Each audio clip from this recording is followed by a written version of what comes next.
In today's video, we will talk about the monthly magazine May 2025 coming from Vision IAS. You can now watch this video on YouTube in English as well as Hindi. So let's get started. Caste Census.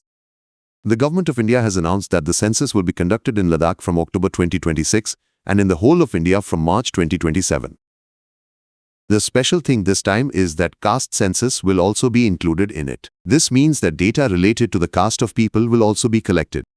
This will be the first time after independence that data of general castes will also be taken in the census. Earlier, only data of scheduled caste and scheduled tribe was taken. This new step is special because it will help in understanding the complete picture of the society. Several states, such as Bihar and Karnataka, conducted their own caste surveys. But these lacked uniformity, transparency, and credibility, meaning it was difficult to trust their data. Caste census is different because it is done under the Constitution and its method is the same. This time the census will be done digitally. The data will be collected through a mobile app. The old pen and paper method will also remain. This will make the work faster and more accurate. What is census? The census takes place every 10 years. It collects information related to every person in the country, like population, education, employment, and social status. In India, this has been happening every 10 years since 1881. But the 2021 census was postponed due to COVID-19. What is the legal basis? Census is the work of the central government under the Constitution. It has been placed in Entry 69 of the 7th Schedule. For this, there are laws, Census Act 1948 and Census Rules 1990. Under these, the Registrar General and Census Commissioner have the authority to prepare the format of the census, which may also include questions related to caste. Need for caste census. Constitutional order. Our Constitution in Article 340 says that the government should constitute a commission to inquire into the condition of the socially and educationally backward classes. Caste census helps in this work so that the correct backward groups can be identified. For policy making. Accurate caste data is vital for policy making. With this, the government can distribute welfare schemes and resources properly. OBC groups say they often do not get their share of resources because there is no updated data on their population and backwardness. Affirmative action. Caste census makes it easier to identify disadvantaged groups who can be given reservation in education and government jobs. Also, it can be seen how effective these policies are. The Supreme Court has said in several decisions that caste is an important criterion for determining backward class. The court has sought caste-based data for reservation policies. The demand for OBC reservation by groups like Maratha Jet can also be understood clearly from this data. Subclassification. Through caste census, OBCs and other groups can be divided into smaller categories. This can help in sharing benefits and correcting inequality between groups. Justice Rohini Commission is working on subclassification of OBCs, but its report has not come yet. The need for a national database. There is a lack of uniformity in the caste surveys conducted by many states. Therefore, it is important to create a transparent and reliable national database. This will promote data-driven governance. Problems related to caste census. Accuracy and errors of data. When people reveal their caste themselves, so mistakes can happen. Sometimes data becomes incorrect due to lack of proper training of government employees. Example, the Socio-Economic and Caste Census 2011 showed inflated caste numbers due to duplicate names and misspellings, which made the data useless. Inequality in caste classification. There is a difference between the caste lists of the center and the states. For example, a caste can be OBC in a state, but not in another state. Example, Jats are OBC in Haryana, but not in Uttar Pradesh. This creates confusion in the data. Political sensitivity. Caste data allows some groups to demand reservation, due to which political unrest may increase. Example, the Gurjar movement in Rajasthan demanded ST status on the basis of socio-economic backwardness. The politics of identity. Caste data may lead to further caste-based politics, due to which divisions in society can deepen. Privacy concerns. There are data security and privacy risks in collecting caste data digitally, especially in rural areas where digital literacy is low. The way forward, solutions. Counseling process. The Registrar General and Census Commissioner should seek advice from academics, caste groups, political parties, and the general public. This will make the method of caste census accurate and reliable. Caste Directory. The government should create a national caste directory in which there is a standardized classification of castes of all the states. How to do? Prepare a draft list of castes for each state with the help of sociologists, anthropologists. Publish it online and ask the public for suggestions.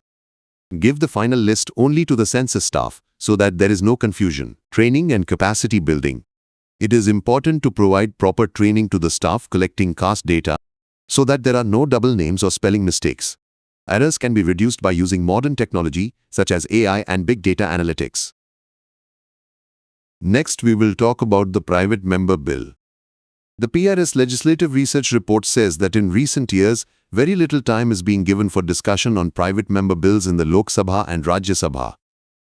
Due to this, MPs are getting less opportunity to express their views. What is a private member bill? Any member of parliament who is not a minister, he is called a private member. If such an MP introduces a bill, then it is called a private member bill. The responsibility of preparing this bill lies with the same MP. How does it work? Before introducing a bill, the MP has to give a 1 month's notice. For this, permission of the Speaker in Lok Sabha or the Chairman in Rajya Sabha is required. If the bill is selected, the last 2.5 hours of every Friday in the Lok Sabha are reserved for discussion on the bill. The Rajya Sabha has its session scheduled every alternate Friday from 2:30 p.m. to 5 p.m. First Private Members Bill, the Muslim Waqf Bill of 1952, introduced by Syed Muhammad Ahmad Kazmi. This became a law in 1954. Importance of Private Member Bill. Policy innovations. PMBs give MPs a chance to present new ideas, especially on those issues which the government ignores. Example, the Right to Disconnect Bill of 2019 was introduced by an MP that sought to give employees the right to be free from office-related messages after work hours. Possibility of improvement. PMBs can initiate discussions on old laws or newly emerging issues. Example, the Rights of Transgender Persons Bill of 2014 was introduced by a private member, which prompted the government to later introduce its own bill on transgender rights. Expression outside the party line. PMBs allow MPs to express their views free from party pressure. This increases democratic participation. Checks and balances. PMBs are a means for MPs to hold government to account by presenting alternative policies. Why are private member bills decreasing? Obstacle. Due to frequent adjournments and uproar in Parliament, there is less time for discussion on PMB. Example, in the 17th Lok Sabha, 729 PMBs were introduced in Lok Sabha and 705 in Rajya Sabha, but only 2 were discussed in Lok Sabha and 14 in Rajya Sabha. Procedural problems. It takes years to discuss PMB as the time available is only 2 to 3 hours per week.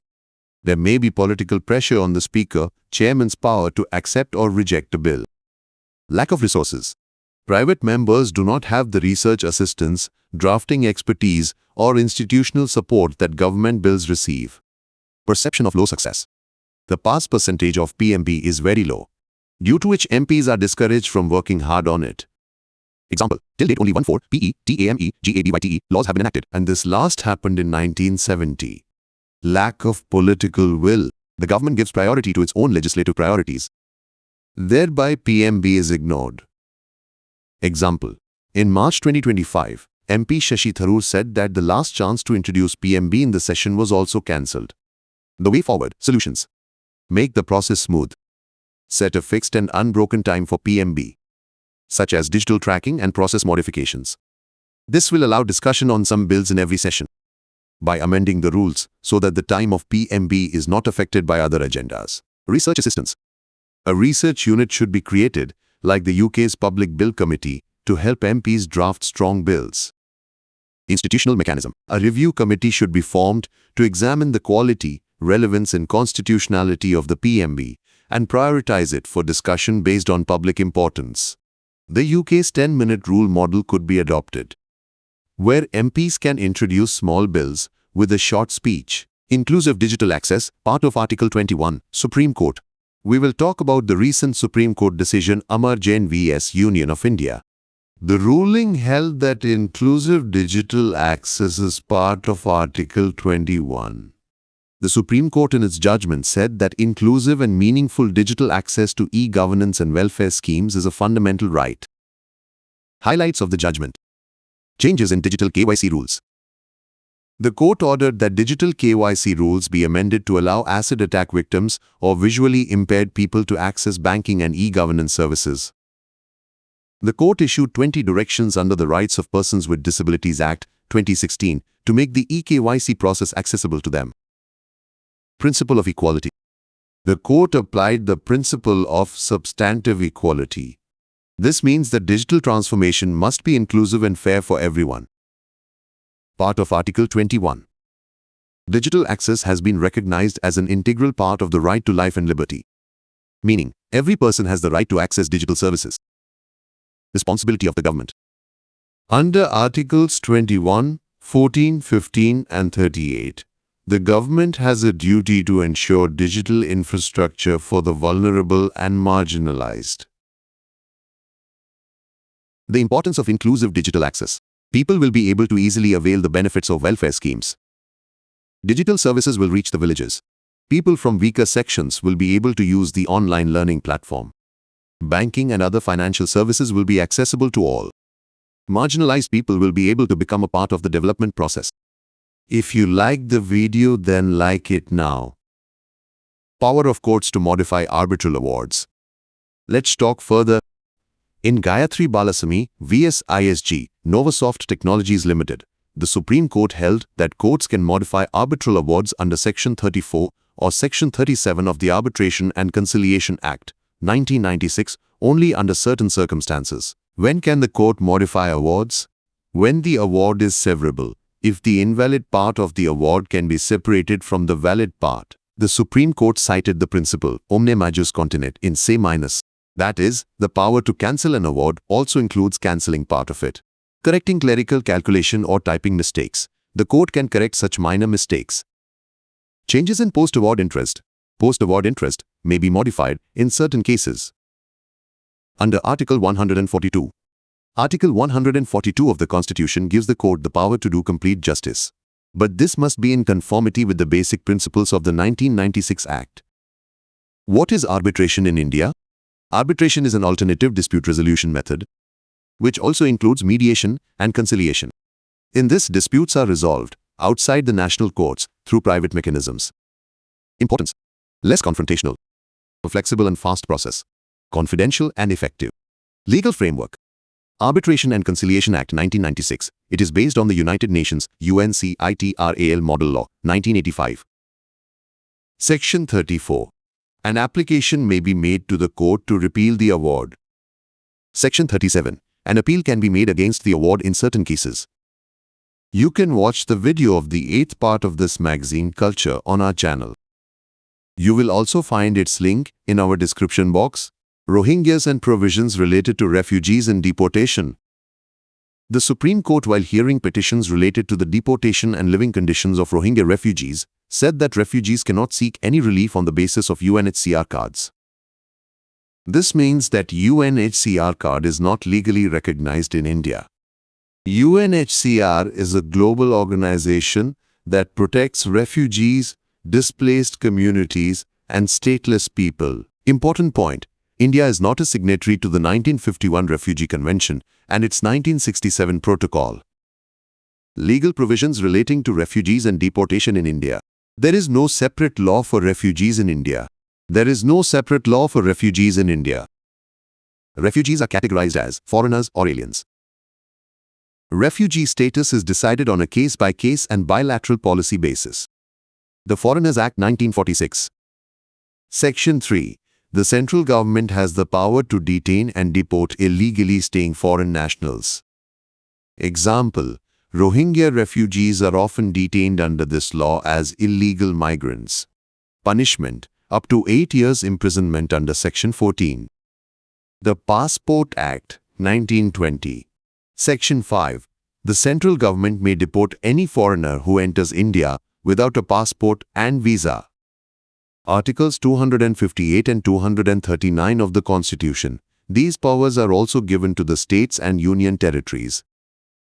The Rohingya are stateless people from the Rakhine state of Myanmar who have come to India fleeing from genocide and persecution there. UNHCR estimate there are about 14,000 Rohingya registered with UNHCR in India, and about 40,000 are living without documents.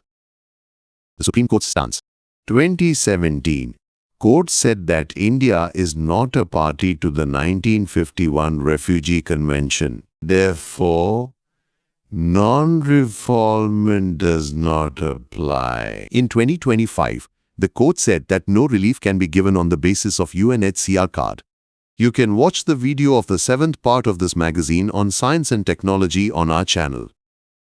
You can find the link on our I button, description box. This will also be available in the end screen. If you like the video, then you can share this video with your friends preparing for IAS. Rights of pedestrians. The Supreme Court in an order said that the right to barrier-free and disabled-friendly footpaths falls under Article 21. This gives pedestrians the right to safe and accessible paths. Highlights of the Supreme Court order. Rights under Article 21. Article 21 says that no person shall be deprived of life and personal liberty unless due process of law is followed. The Supreme Court said that the right to unobstructed and accessible footpaths for the disabled is also included in this. Court directions. All public roads must have sidewalks, and these must be accessible and usable by persons with disabilities. It is mandatory to remove encroachments on footpaths. States and union territories will have to formulate policies to ensure availability and maintenance of footpaths. Importance of pedestrian rights.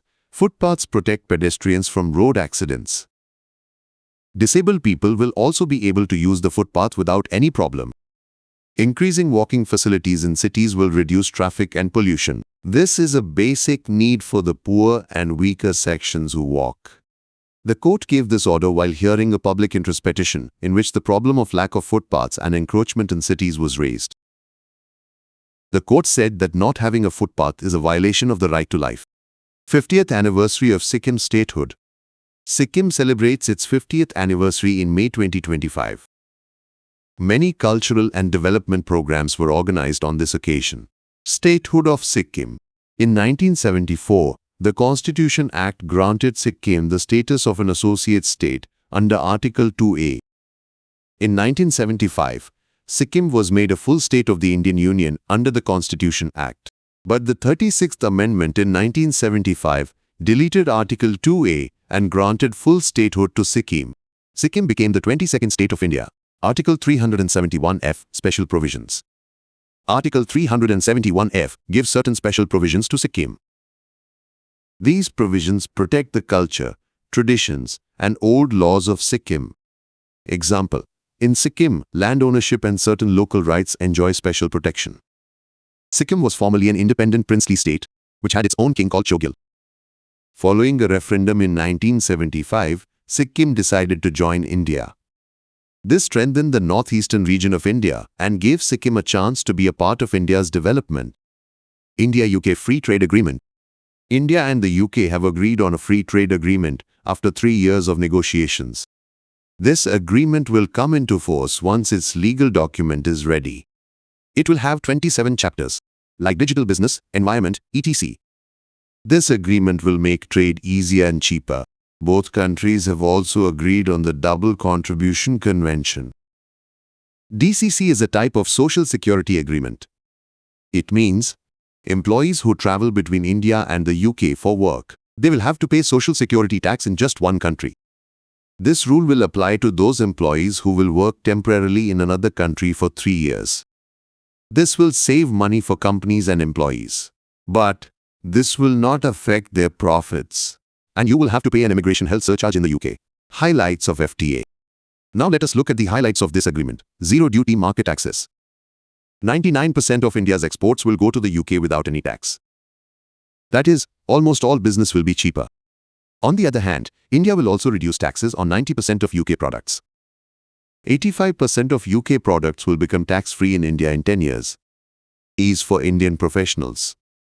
Indian professionals, such as IT workers, yoga instructors, will be able to work easily in the UK. This includes business visitors, investors, company employees, their families and children. Family members will also get the right to work in the UK. Big opportunity in UK services. UK has given India a huge opportunity to do business in sectors like IT, financial services, education. This will make it easier for Indian companies to operate in the UK. Share in government procurement for the UK. UK companies will be able to participate in India's government procurement. That is, they will be able to provide goods, services and construction work to the central government of India and government companies. What is FTA? FTA is an agreement between two or more countries or trading groups. In this, they reduce or eliminate tariffs, i.e. customs duties and non-tariff barriers, i.e. rules or restrictions. This means that trade between countries becomes easier and cheaper. What does an FTA include? Trade in goods, such as agricultural products or industrial goods. Trade in services, such as banking, construction, or trade-related services. Other areas, such as intellectual property rights. Early harvest scheme. This involves reducing tariffs on certain products or services in advance, so that trading can commence before a major deal is reached. Most favored nation is a rule of the World Trade Organization. This means that a country will give equal trade benefits to all WTO members. But FTA is an exception to this rule. That is, countries with FTA can give special benefits to each other. According to SBI report, India has signed 13 FTAs in the last 5 years. These agreements are with countries like Mauritius, UAE, Australia. Recently, India and UK have also announced FTA in June 2025, which will come into effect soon. Why is FTA necessary? This makes business cheaper and easier. This increases jobs and strengthens the economy of countries. Indian goods and services reach the world at cheaper prices. India and FTA. What happened? India has signed FTAs with many countries. But these have some challenges and benefits. Let us understand this point by point. Trade imbalance increased. Between 2017 and 2022, India's exports to its FTA partner countries grew by 31%. But India's imports increased by 82%. So we're buying more stuff from them, as much as they are selling. This means that the trade deficit is increasing. Low utilization of FTAs. FTA usage in India is just 25%. That is, we are not taking full advantage of these agreements. On the other hand, developed countries like US, Japan utilize 70 to 80% of the FTAs. Non-tariff barriers. Between 2020 and 2024, more than 26,000 new trade and investment restrictions were imposed around the world, according to the Global Trade Alert database. These restrictions are not tariffs, but rather rules, standards, or other barriers that make trade difficult. Uneven competition. Some FTA partners, such as South Korea and ASEAN countries, are stronger than India. Example, their industries like electronics perform better than India. Other challenges. Complexity of certification and rules. The rules regarding country of origin of goods and certification in FTAs are complex. These create problems for Indian traders. How is India-UK FTA helpful for the future? This agreement will not only increase trade between India and the UK, it will also set a model for future FTAs for India. Let's understand this point by point. Fast talk. The FTA negotiations between India and the European Union have been going on since 2007, i.e. very slow. But India-UK FTA was completed in just 3 years.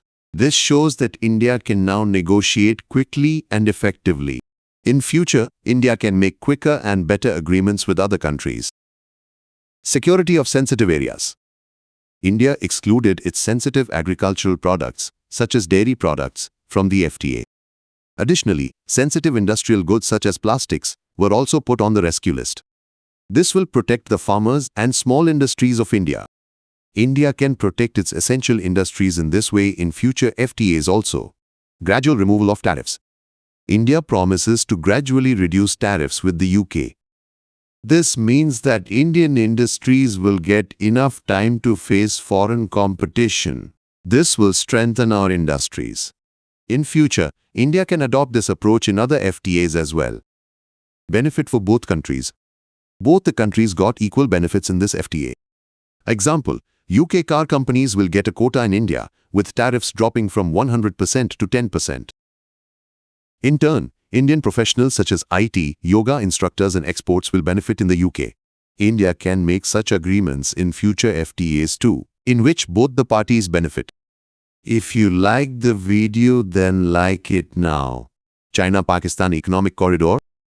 In May 2025, China, Pakistan and Afghanistan at a trilateral meeting in Beijing decided to extend CPEC to Afghanistan.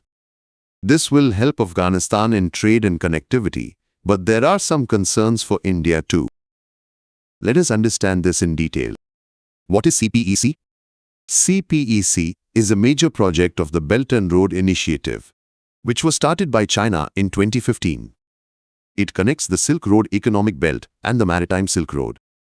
The main projects are related to energy and infrastructure. This includes 3,000 kilometers of roads, railways and pipelines, which will carry oil and gas from Gwadar Port of Pakistan to Xinjiang of China. What is Belt and Road Initiative, i.e. BRI? BRI is also known as One Belt, One Road, which was started by China in 2013. It aims to increase connectivity and collaboration across the world. Connects China through Central and South Asia to Europe. The sea route connects Southeast Asia, Gulf countries, Africa and Europe. India's concerns. The extension of CPEC to Afghanistan brings many challenges for India. Let us understand these. Geostrategic challenges.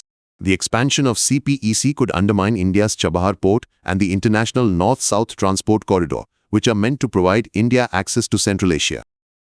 Strategic encirclement. China has captured ports like Hambantota, Gwadar, Chittagong around India under the String of Pearls strategy. CPEC in Afghanistan will give China more strength on India's western front. Pakistan-Afghanistan-China Nexus. This agreement will increase Pakistan's influence on Afghanistan, especially because India has limited contact with the Taliban regime. The influence India had built in Afghanistan over the past 20 years through the Zaranj-Delaram highway and humanitarian aid may now wane. Security threat. The Taliban regime, which is supported by China and Pakistan, could become a hub of terrorism against India. Groups like Jaish-e-Mohammed and Lashkar-e-Taiba may get a boost. Financial loss. Resources such as lithium and rare earths in Afghanistan are vital for high-tech and clean energy industries. CPEC will give China easy access to these resources, which could leave India behind. What steps has India taken to counter the China-Pakistan Economic Corridor? Development of Chabahar Port. India has developed the Shahid Beheshti terminal of Chabahar Port in Iran. This port gives India access to Afghanistan and Central Asia, without using Pakistan's Gwadar Port or CPEC. This gives India trade and strategic advantage. Example, India sends wheat and medicines to Afghanistan via Chabahar. International North-South Transport Corridor. INSTC was established in 2000 by India, Russia and Iran. It is a multimodal transport route, which connects the Indian Ocean and the Persian Gulf to the Caspian Sea via Iran and then to Northern Europe via St. Petersburg, Russia. This is an alternative to CPEC, which gives India a cheaper and faster route to Central Asia and Europe. India-Middle East-Europe Economic Corridor. IMEC starting in 2023 connects India, the Middle East and Europe. This corridor passes through UAE, Saudi Arabia, Jordan, Israel and the European Union. It aims to enhance trade, energy and digital connectivity, which mitigates the impact of CPEC and BRI. Quadrilateral Security Dialogue. QUAD includes India, Australia, Japan and America. Its aim is to ensure open and free trade in the Indo-Pacific region so that the growing influence of China can be stopped. The Quad countries work on military cooperation, maritime security and infrastructure projects. Conclusion. India can maintain its access to Afghanistan and Central Asia by promoting Chabahar Port and INSTC. Through collaboration like IMEC and Quad, India can create a strong position in global trade. India should promote transparent and inclusive regional projects so that South and Central Asia can develop without harming national interests. You can watch the video of the 8th part of this magazine, Culture, on our channel. You will also find its link in our I button, description box and end screen. India-Turkey relations. Recently, Turkey criticized India's military action Operation Sindoor, following which tensions escalated between the two countries. Operation Sindoor was India's retaliatory action following the terrorist attack in Pahalgam, Jammu and Kashmir. 26 civilians were killed in this attack. India attacked terrorist bases in Pakistan. Turkey called the operation provocative. He warned that India's attack on Pakistan could lead to a major war. This increased the differences between the two countries. Another thing happened during this time. Pakistan used Turkish-made Songa drones against India. But India's air defense system foiled these drones. This also raised questions on Turkey's technology. India took strict steps in response to this. Celebi Aviation, a Turkish company which operated at 9 airports in India, had its security clearance revoked. That means now she cannot work in India. Furthermore, several universities in India stopped their academic collaboration with Turkey. For example, Jamia Millia Islamia cancelled all its agreements with Turkish institutions. People stopped buying Turkish goods and cancelled trips there. Why is Turkey important for India? Strategic position. Turkey connects Europe and Asia. It is part of the international North-South transport corridor, which is important for India's trade with Europe and Central Asia. Regional impact. Turkey is influential in the Middle East, the Black Sea, and the Caucasus region. Good relations with Turkey can help India increase its knowledge and influence in these regions. Global Forum. Both India and Turkey are members of the G20 and agree on issues such as reform of the United Nations Security Council. Turkey has supported India's claim for a permanent seat in the UNSC. Contemporary challenges in India-Turkey relations. Turkey's military and diplomatic support to Pakistan. Turkey is Pakistan's second-largest arms supplier after China. It provides weapons such as drones, corvettes, missiles and F-16 upgrades, which enhance Pakistan's capability for a long-term confrontation with India. Intervention in Kashmir issue. Turkey supports Pakistan's Kashmir stance and opposed the removal of Article 370 in 2019 at forums such as the United Nations. Negative publicity. Turkish-backed social media and digital content raises India's internal issues on international forums, due to which the image of India gets damaged. Turkey-Azerbaijan-Pakistan alliance. Turkey and Azerbaijan condemned Operation Sindoor. Turkey and Pakistan have been partners in organizations such as the Baghdad Pact and CENTO, and was also involved in regional cooperation for development. Islamist rhetoric and pan-Islamism. Turkish President Erdogan's Islamist policy and talk of global Muslim unity criticizes India's domestic policies, due to which relationships become tense. Turkey's inclination towards Pakistan. Relations between India and Turkey have seen ups and downs over time. Let's understand this point by point. Historical relationships and early support. India and Turkey showed solidarity in anti-colonialism. Indian nationalists supported Turkey during the First World War. But this friendship did not turn into a strong relationship after India's independence in 1947. Turkey's inclination towards Pakistan. After 1947, Turkey paid more attention to Pakistan because both had similar Islamic identity. The rise of Islamist parties in Turkey in the 1970s brought it closer to Pakistan and other Muslim countries. This weakened relations with India. Security and strategic partnership. Turkey and Pakistan signed the Treaty of Eternal Friendship in the 1950s. Both joined CENTO to counter Soviet influence. Pakistan used this platform to garner support against India. In 2025, Turkey and Pakistan announced a deepening of strategic partnership with an emphasis on enhancing defense and trade cooperation. Opposition to India's nuclear program. Turkey criticized India's nuclear tests in 1998 and supported Pakistan's retaliatory tests. Turkey also supported Pakistan's membership in the Nuclear Suppliers Group, which was against India's interests. Conclusion. India-Turkey relations have been influenced by historical, ideological and geopolitical factors. Turkey supports Pakistan, interferes in Kashmir and carries out anti-India propaganda. Therefore, India can increase dialogue with Turkey by using multilateral forums like G20. It can strengthen Turkey's relations with regional rivals such as Greece, Cyprus, Armenia, Israel, UAE. We can build a relationship with Turkey based on mutual respect and shared interests such as INSTC, UNSC reform.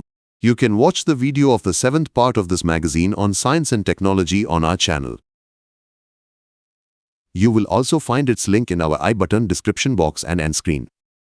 Concerns raised by India over IMF's lending to Pakistan. The International Monetary Fund has completed its first review of Pakistan's economic reform program under the Extended Fund Facility. In May 2025, the IMF Executive Board completed its first review of Pakistan's economic reform program. This allowed for the $1 billion to be disbursed immediately. Also approved a loan of $1.4 billion under the Resilience and Sustainability Facility. India criticized the approval of this loan and did not participate in the voting process. What does EFF mean? The Extended Fund Facility helps countries that face serious economic imbalances. These problems may be caused by structural bottlenecks, slow economic growth, or weak balance of payments. The EFF provides long-term loans so countries can improve their economies. What does RSF mean? The Resilience and Sustainability Facility provides affordable, long-term loans to low-income or at-risk countries. It aims to help combat climate change and natural disasters. The RSF for Pakistan is to address climate risks, better utilize water resources, and improve disaster management. You can read this chart by pausing the video. India's concerns over IMF loan. India has raised many questions on the IMF loan given to Pakistan. Let us understand this. Misuse of money. India fears that this money could be used for military expenditure or state-sponsored cross-border terrorism like the Pahalgam attack. This poses a threat to India's security. Role of Pakistan Army. Pakistan's army has deep interference in economic matters. This increases the risk of reforms failing or policies being reversed. Damage to global values. Lending to countries that sponsor terrorism can lead to proxy wars. This risks the reputation of the IMF and donors. Longer use of IMF resources. Pakistan's debt burden has increased due to repeated bailouts, due to which it has become a too-big-to-fail debtor for the IMF. This raises questions about the credibility of the IMF. Doubts over effectiveness of IMF program. From 1989 to 2025, Pakistan received assistance from the IMF for 28 out of 35 years. This raises questions about how effective the IMF's programs, their monitoring or Pakistan's implementation are. Other major challenges for the IMF. The IMF is vital to global financial stability. But it faces many problems. Ineffective voting process. There is no provision in the IMF to vote no against any loan or proposal. Example, India had to abstain from voting on Pakistan's debt. Undemocratic governance structure. Voting power is imbalanced in favor of the United States, European countries, and Japan. Example, in 2010, the IMF changed the rules for lending to Greece. Ineffective evaluation process. The IMF created the Independent Evaluation Office in 2001, but it is financed and controlled by the IMF itself. This raises questions about its independence. Mixed success. IMF conditionalities such as fiscal tightening may bring short-term economic stability, but this increases poverty and reduces social spending. Implementation problems. Countries that borrow from the IMF have the responsibility to choose and implement their own policies. If countries do not implement reforms, the program could fail. Conclusion. The IMF is essential for global financial stability, but there are challenges like governance imbalances and stringent conditions. It must accelerate quota and voting reforms so that the representation of emerging economies increases. Increasing transparency and accountability will enhance the IMF's credibility and effectiveness. If you like the video, then you can share this video with your friends. Preparing for IAS. United Nations Peacekeeping. Recently, the United Nations Peacekeeping Ministerial Conference 2025 concluded in Berlin, Germany. This was a very big event where countries from all over the world talked about their contribution towards peace establishment. What is UN Peacekeeping Ministerial 2025? This conference was organized by Germany. This means that Germany hosts and organizes it together with other countries. This is a high-level political forum where countries discuss the future of peacekeeping, i.e., how to maintain peace in the world. Its new methods are discussed. The conference coincided with the 10th anniversary of the Peacebuilding Summit held in New York in 2015. So it was a special occasion when the world remembered the work done for peace building in the last 10 years and made plans for the future. India promised to make a very important contribution to this conference. First, India announced the provision of a Quick Reaction Force Company. This is a military unit that can take action very quickly in any emergency situation. Second, India promised to provide a women-led police unit. This is special because it will be led by women, which promotes gender equality in peace building. Third, India agreed to provide a SWAT police unit. This is a specially trained police team that can work in dangerous situations. In addition, India pledged to promote peacekeeping training, capacity building and partnerships. That is, India will not only provide military and police units, but it will also provide training and support for peace building. Peacekeeping efforts began in 1948, when the United Nations created the UN Truce Supervision Organization in the Middle East. Its job was to monitor the ceasefire so that peace prevails there. The UN Security Council approves a peacekeeping mission by passing a resolution. That is, she gives the order to start the mission. However, the mission's budget and resources require approval by the General Assembly. That is, the General Assembly decides on money and resources. The main rules of peacekeeping. There are three broad principles of peace building. Consent, in countries where there is conflict. Their consent is necessary. The mission cannot begin without their permission. Neutrality. The UN does not have to support any party, it remains neutral. Use of force. Peacekeepers use force only when necessary in self-defense or to protect the mission objective. Who operates it? The Department of Peace Operations, which was created in 1992, provides political and executive direction to peace missions. Currently, the DPO operates 11 peacekeeping missions, such as in Western Sahara, the Golan, and the Democratic Republic of the Congo. Awards and honors. In 1988, UN peacekeepers were awarded the Nobel Peace Prize for their remarkable work. This is a matter of great pride. Key principles and policies.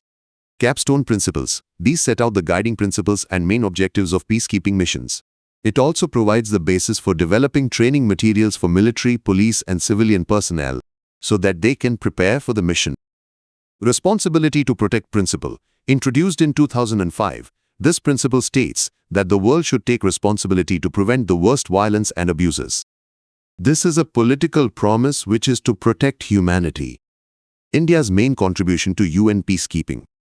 IS troop contribution. India has so far sent more than 2.9 lakh peacekeepers to more than 50 UN missions.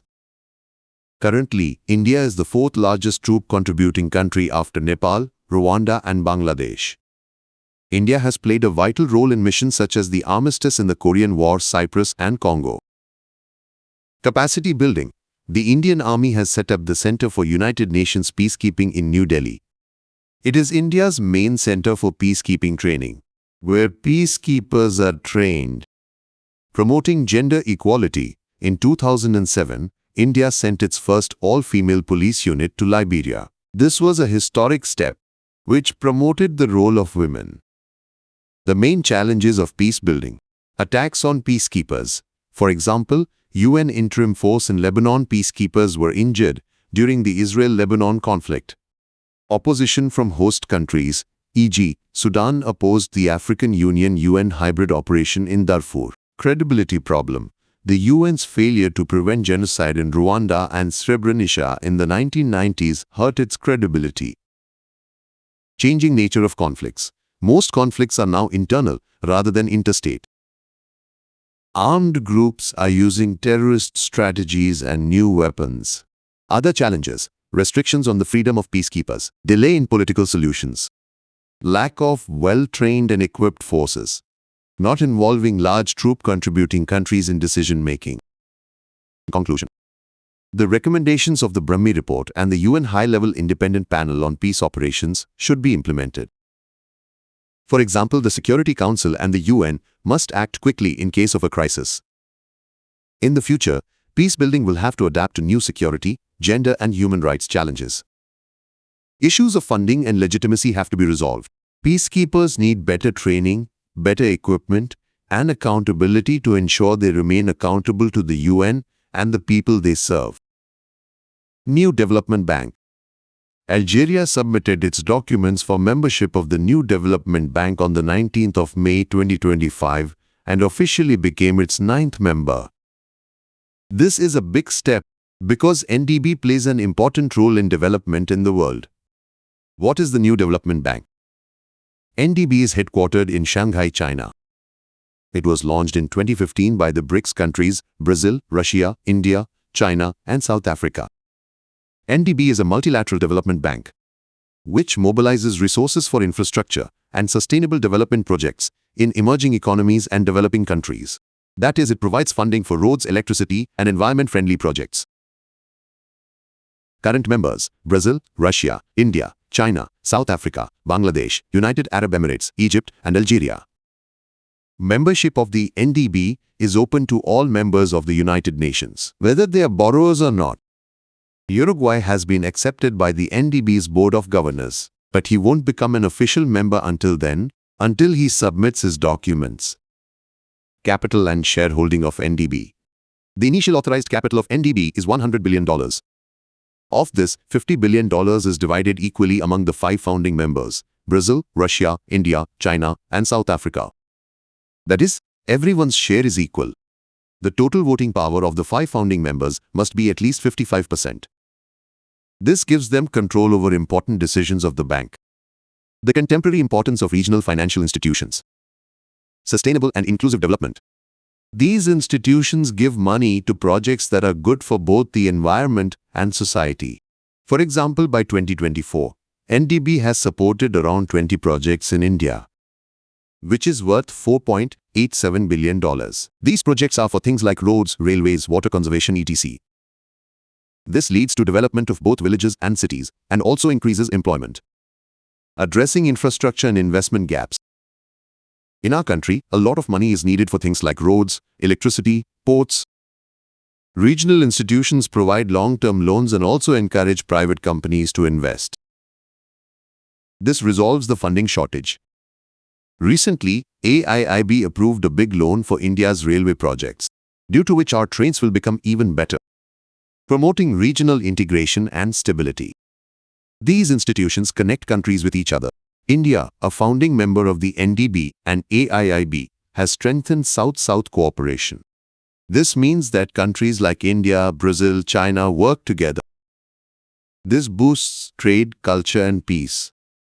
Recently, in the 2025 NDB meeting, India emphasized on green energy, which is a big step. IAEA. On the 15th of May 2025, Indian Defence Minister Rajnath Singh, while addressing troops in Srinagar, said that Pakistan's nuclear weapons should be brought under IAEA monitoring. He called Pakistan an irresponsible and rogue nation and questioned whether it was safe for such a country to possess nuclear weapons.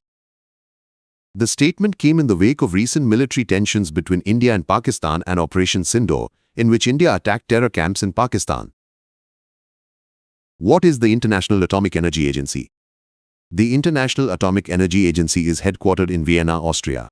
It was established in 1957 as an autonomous organization within the United Nations. NARA, Atoms for Peace and Development. It includes 180 countries. India is also its member. North Korea joined in 1974, but dropped out in 1994. All member countries meet every year in Vienna. In 2005, the IAEA received the Nobel Peace Prize for promoting peaceful nuclear uses and global security. IAEA and NPT. IAEA is not a part of the Non-Nuclear Weapons Treaty, but it bears the responsibility for verification under this treaty. Under the NPT, every non-nuclear weapon state is required to enter into a comprehensive safeguards agreement with the IAEA so that the IAEA can monitor their nuclear activities. What is the Non-Nuclear Weapons Treaty? The NPT is an international treaty whose aim is to stop the spread of nuclear weapons and their technology. It came into force in 1970 and was extended indefinitely in 1995. 191 countries are its members. These include the 5 recognized nuclear weapon states: China, France, Russia, the UK, and the US. India, Israel, and Pakistan never signed the NPT. North Korea withdrew from the NPT in 2003. Other treaties preventing nuclear proliferation. Partial Test Ban Treaty prohibited nuclear weapons tests in the atmosphere, in space, and underwater. India signed and ratified it. Comprehensive Nuclear Test Ban Treaty. a ban on all nuclear explosions, whether military or peaceful. India did not sign it. Treaty on the Prohibition of Nuclear Weapons, complete prohibition of any activity involving nuclear weapons. India did not sign it. If you liked the video, then like it now. UN Security Council's 1267 Sanctions Committee. On the 15th of May 2025, Indian officials briefed the UNSC's 1267 Sanctions Committee monitoring team in New York on the resistance front. TRF is a terrorist organization, which India considers a front for Lashkar-e-Taiba. The Indian team blamed TRF for the terrorist attack in Pahalgam, Jammu and Kashmir on the 22nd of April 2025, in which 26 people were killed. India presented evidence of this, such as intelligence inputs, financial transactions, and names of TRF leaders, before the committee. India wants TRF to be declared a global terrorist organization. What is the 1267 Sanctions Committee? It is also known as ISIS and Al-Qaeda Sanctions Committee. Established, created in 1999 under UNSC Resolution 1267. Initially, its focus was on the Taliban, but it was strengthened after the 9/11 attacks and now works against ISIS, Al-Qaeda, and their affiliated groups. Members. It includes all permanent and temporary members of the UNSC. This committee bans terrorist organizations and individuals, such as travel ban, preventing terrorists from traveling internationally, asset seizure, freezing their bank accounts and assets, arms embargo, stopping the supply of arms. These sanctions apply under UNSC Resolutions 1267, 1989, and 2253. Decision-making process. Committee decisions are taken by consensus. That is, any permanent member can block a person or organization from being included in the list. For example, India tried to declare TRF and some individuals as global terrorists, but China blocked it. Asian Productivity Organization. India assumed the presidency for 2025-26 at the 66th governing body meeting of the APO held in Tokyo. It is a matter of pride for India because this organization works to increase productivity in the Asia-Pacific region. India will promote regional cooperation and sustainable development during this period. What is the Asian Productivity Organization? Establishment. APO was started in 1961 by 8 founding members. India is a founding member of them. Objective: to cooperate to enhance productivity in the Asia-Pacific region. That is, helping countries work more efficiently and make better use of resources. Members. It includes 21 economies of the Asia-Pacific region, like India, Japan, South Korea, Singapore, Thailand, and Vietnam. Key roles: research and plan for new needs of member states. Promote bilateral and multilateral alliances among members. Surveying the economic and development policies and performance of each member country. Provide training, workshops, and technical support to enhance productivity. Importance of India's presidency. India will focus on green productivity and digital transformation during its presidency of APO. This means that productivity will be increased by using environmentally friendly technologies and digital tools. India's new security doctrine. Recently, our Prime Minister addressed the nation after the success of Operation Sindoor. This operation brought a major change in India's counter-terrorism policy. Now our security policy rests on 3 main principles. Let us understand these one by one. Decisive counter-offensive. Now, if there is a terrorist attack on India, so we will respond to that very strongly. We will target their hideouts to root out terrorism. Example: in Operation Sindoor, India attacked 9 major terrorist bases in Pakistan and Pakistan-occupied Jammu and Kashmir. This also included the headquarters of organizations like Lashkar-e-Taiba and Jaish-e-Mohammed. This will scare the terrorists, and in future they will think before launching major attacks. At the same time, the military and economic costs of supporting terrorism have risen. Ignoring nuclear threats. India will no longer be afraid of threats of nuclear weapons. If a country gives shelter to terrorists, and even if there is a nuclear threat, India will launch precise and strong attacks. Example: during Operation Sindoor, Pakistan's ambassador to Russia said that if India attacked or cut off water supplies, so they can use nuclear weapons. But India showed courage and chose the path of self-defense. What changed? This is different from the old policy, when India exercised restraint. Now we will respond strongly. Terrorists and their supporters are the same. Now India will not consider terrorists and the countries that shelter them as different. If a country supports terrorism, then he will also be treated like a terrorist.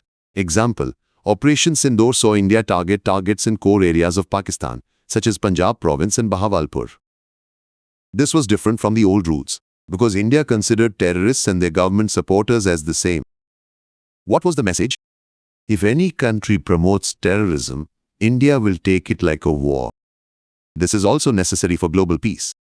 Let us know other important aspects of this policy during Operation Sindoor. Prevention through punishment. Now India's policy is to stop the enemy by punishing them after a terrorist attack. This means that if Pakistan does something wrong, so India will cause so much damage to them with conventional weapons that they will be afraid to do it again. Earlier, our policy was denial by prevention, that is, preventing the enemy from succeeding. But now we will scare them by punishing them.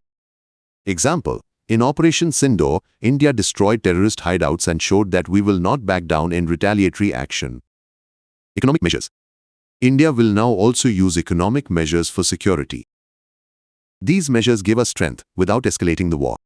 Example, India suspended the Indus Water Treaty. This increased economic pressure on Pakistan without direct war. This gives us a smart way to put pressure on the enemy. Geopolitical messages. India showed the world that we are serious against terrorism. For this, India sent 7 high-level all-party delegations abroad. These delegations presented India's point of view and increased international pressure on Pakistan. This shows that India will now strongly present its views on the global platform. Strategic incompetence. India weakened Pakistan's military strength in Operation Sindoor. India attacked 11 of their air bases, due to which the activities and attack capability of Pakistan Air Force came to a halt. Due to this, Pakistan was not in a position to attack for the second or third time.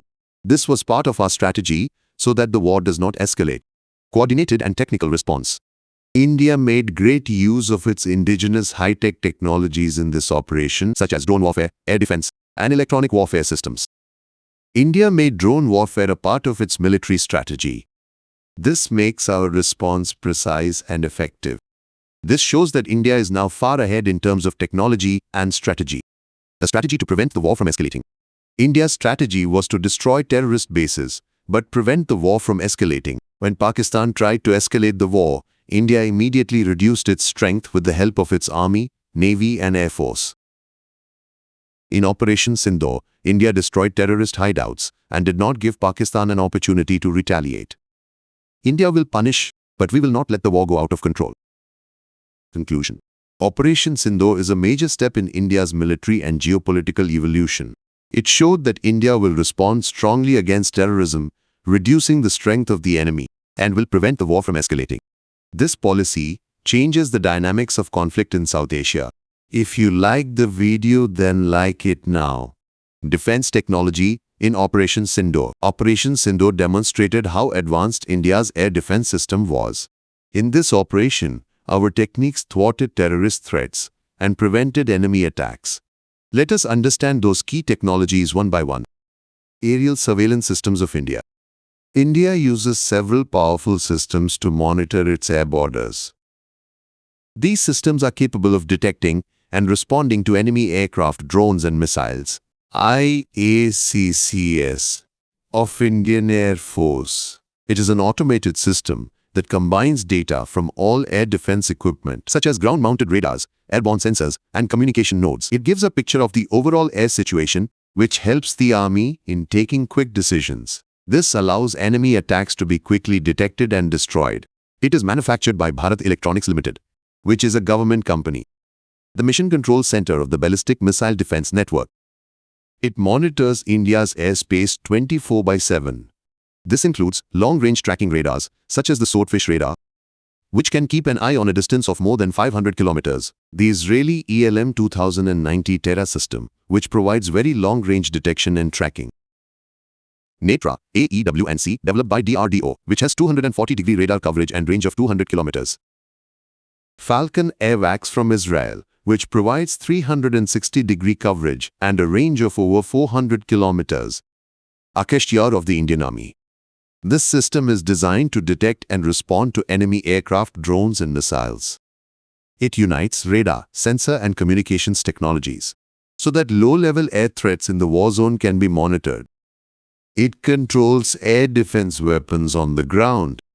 Example: in Operation Sindoor, it played a major role in intercepting Pakistani drones and missiles. It is made by BEL. Trigon of Indian Navy. This is the Navy's maritime surveillance system. It links sea-based radar, sonar, and communication nodes through which threats in coastal and deep sea can be detected. This gives the Navy information about threats in real time. NAVIC. It is a satellite surveillance system developed by the Indian Space Research Organization. It gives accurate location, speed and time information in India and its 1,500 kilometers surrounding area. It consists of 7 satellites, 3 in geostationary and 4 in geosynchronous orbit.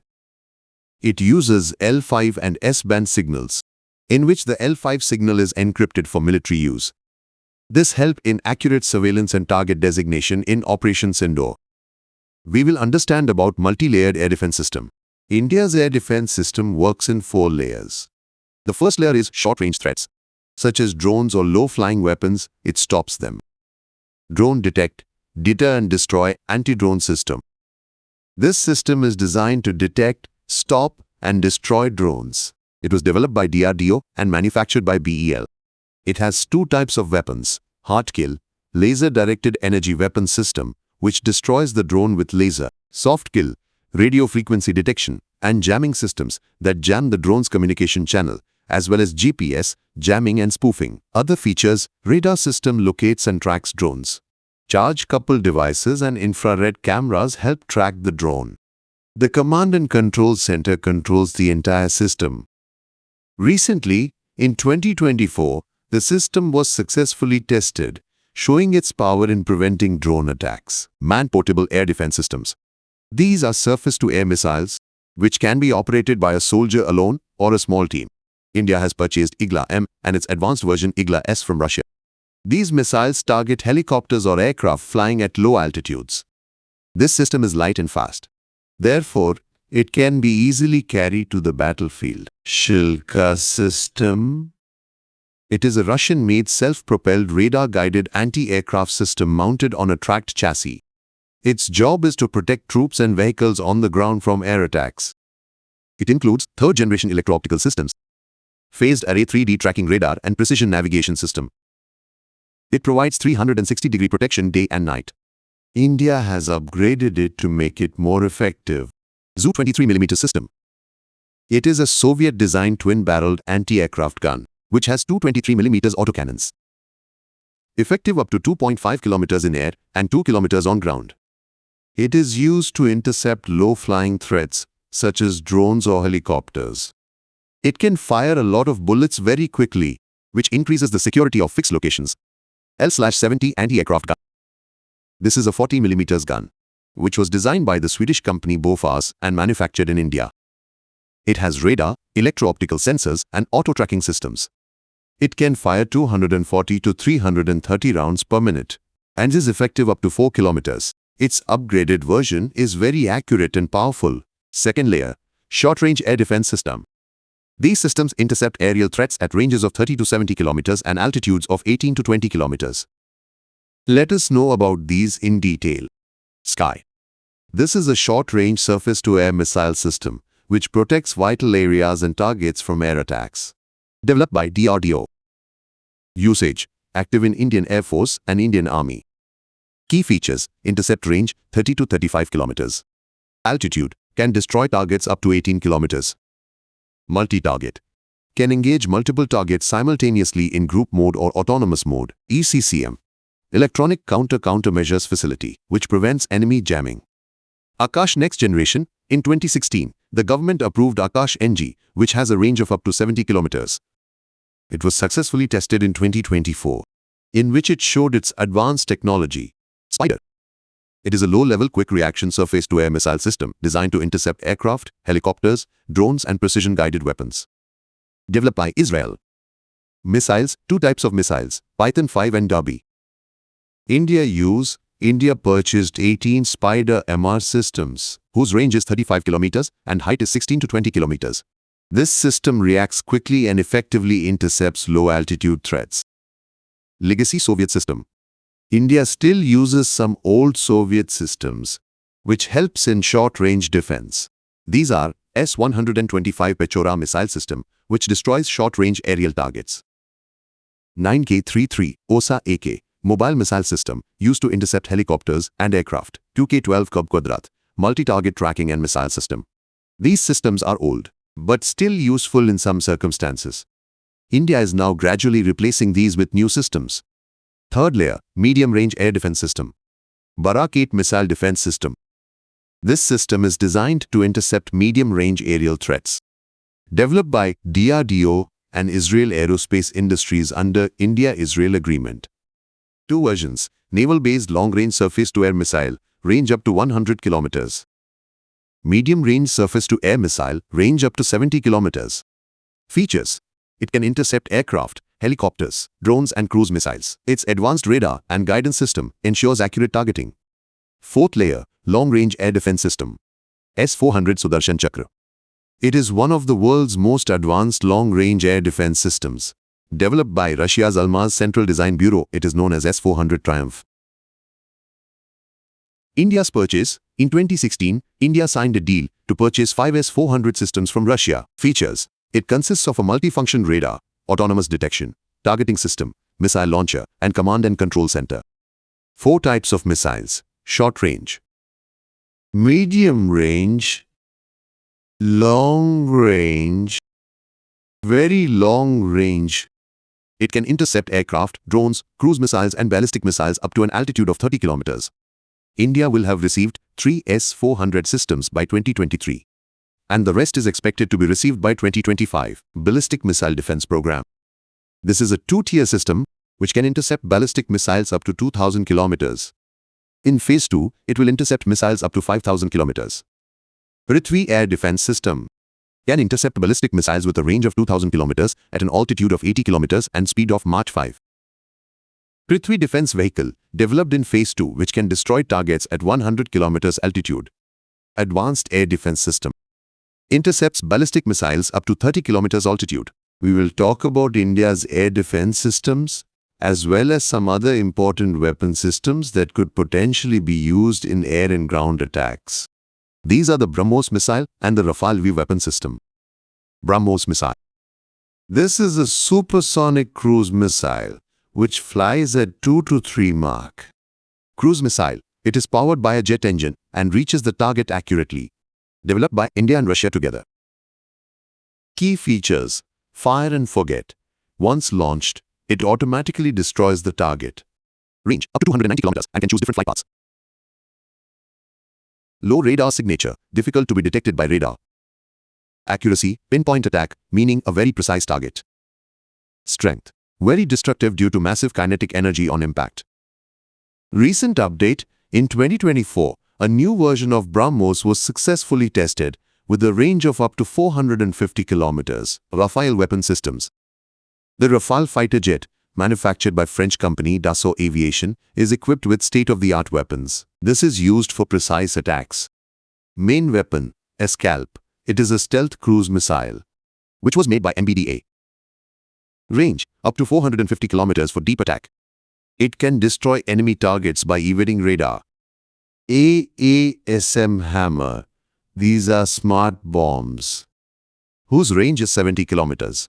Accuracy, pinpoint target, and can be launched even from low altitudes. Meteor. It is a beyond visual range air-to-air missile. Also operates in dense electronic warfare environment. Can destroy enemy planes in the air from a distance. Apart from this, we also use all these drones. Conclusion. During Operation Sindoor, India's indigenous air defense technology proved its efficiency and reliability. This achievement is the result of a combination of public-private partnerships, fostering innovation, strong public sector performance, and a long-term defense vision. These systems of India, the D4 anti-drone, Akash, Barak-8, S-400, BMD program, and the BrahMos and Rafale weapon systems, keep the country safe from aerial and ballistic threats. These techniques not only strengthen our defense, but it also shows the strength of India's indigenous innovation and global partnerships. If you like the video, then you can share this video with your friends preparing for IAS, social media influencers, and national security. A YouTube vlogger and social media influencer from Haryana has been arrested on charges of espionage. A case has been registered against this influencer under Sections 3 and 5 of the Official Secrets Act 1923. Also, Section 152 of the Indian Penal Code has also been imposed. This section is related to those actions which threaten the sovereignty, unity, and integrity of India. That is, any work against the security of the country. Now let us talk about the Official Secrets Act 1923.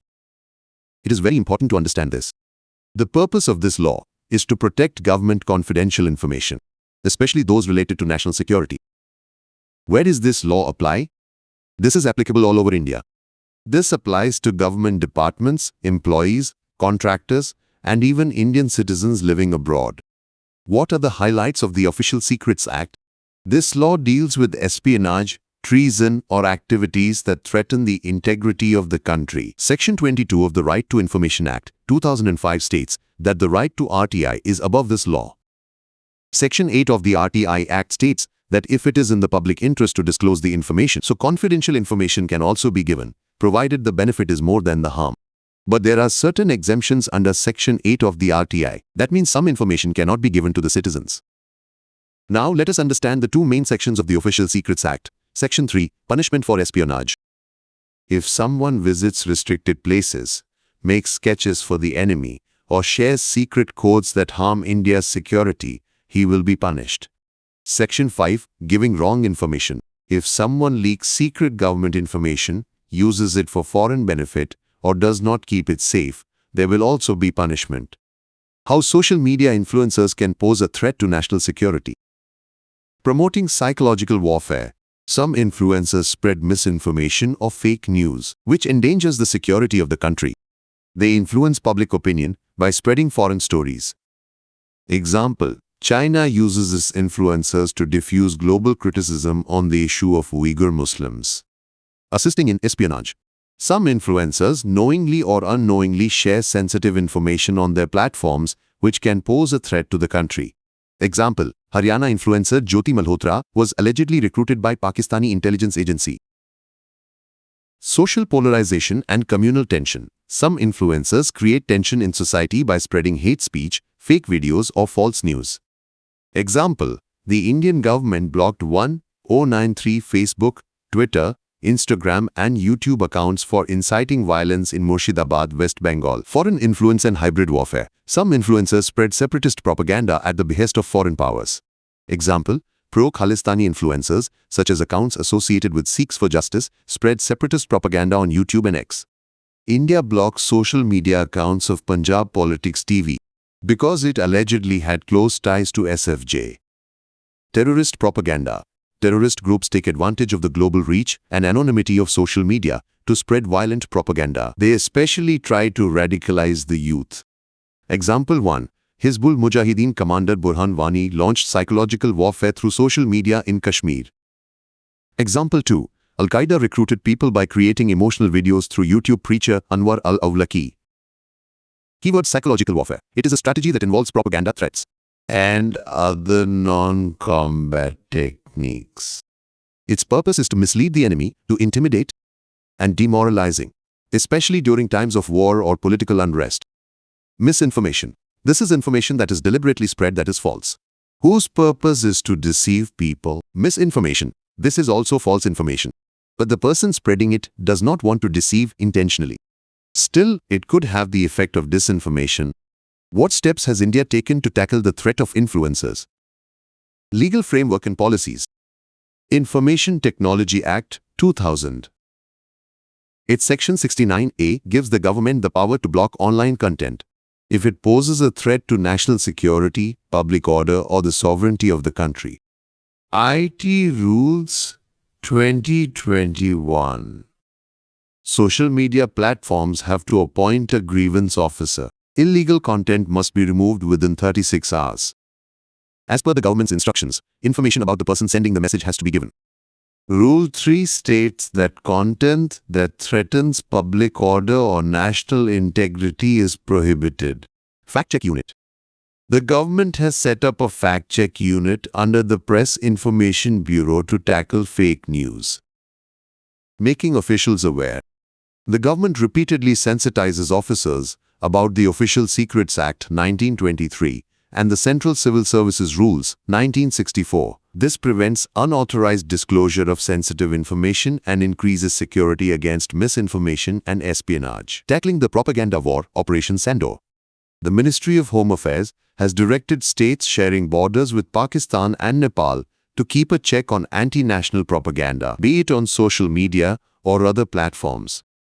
Immediate action has been called for, and local administration, military, and there are instructions to coordinate between the paramilitary forces. Social media accounts spreading fake stories are being blocked under Section 69A.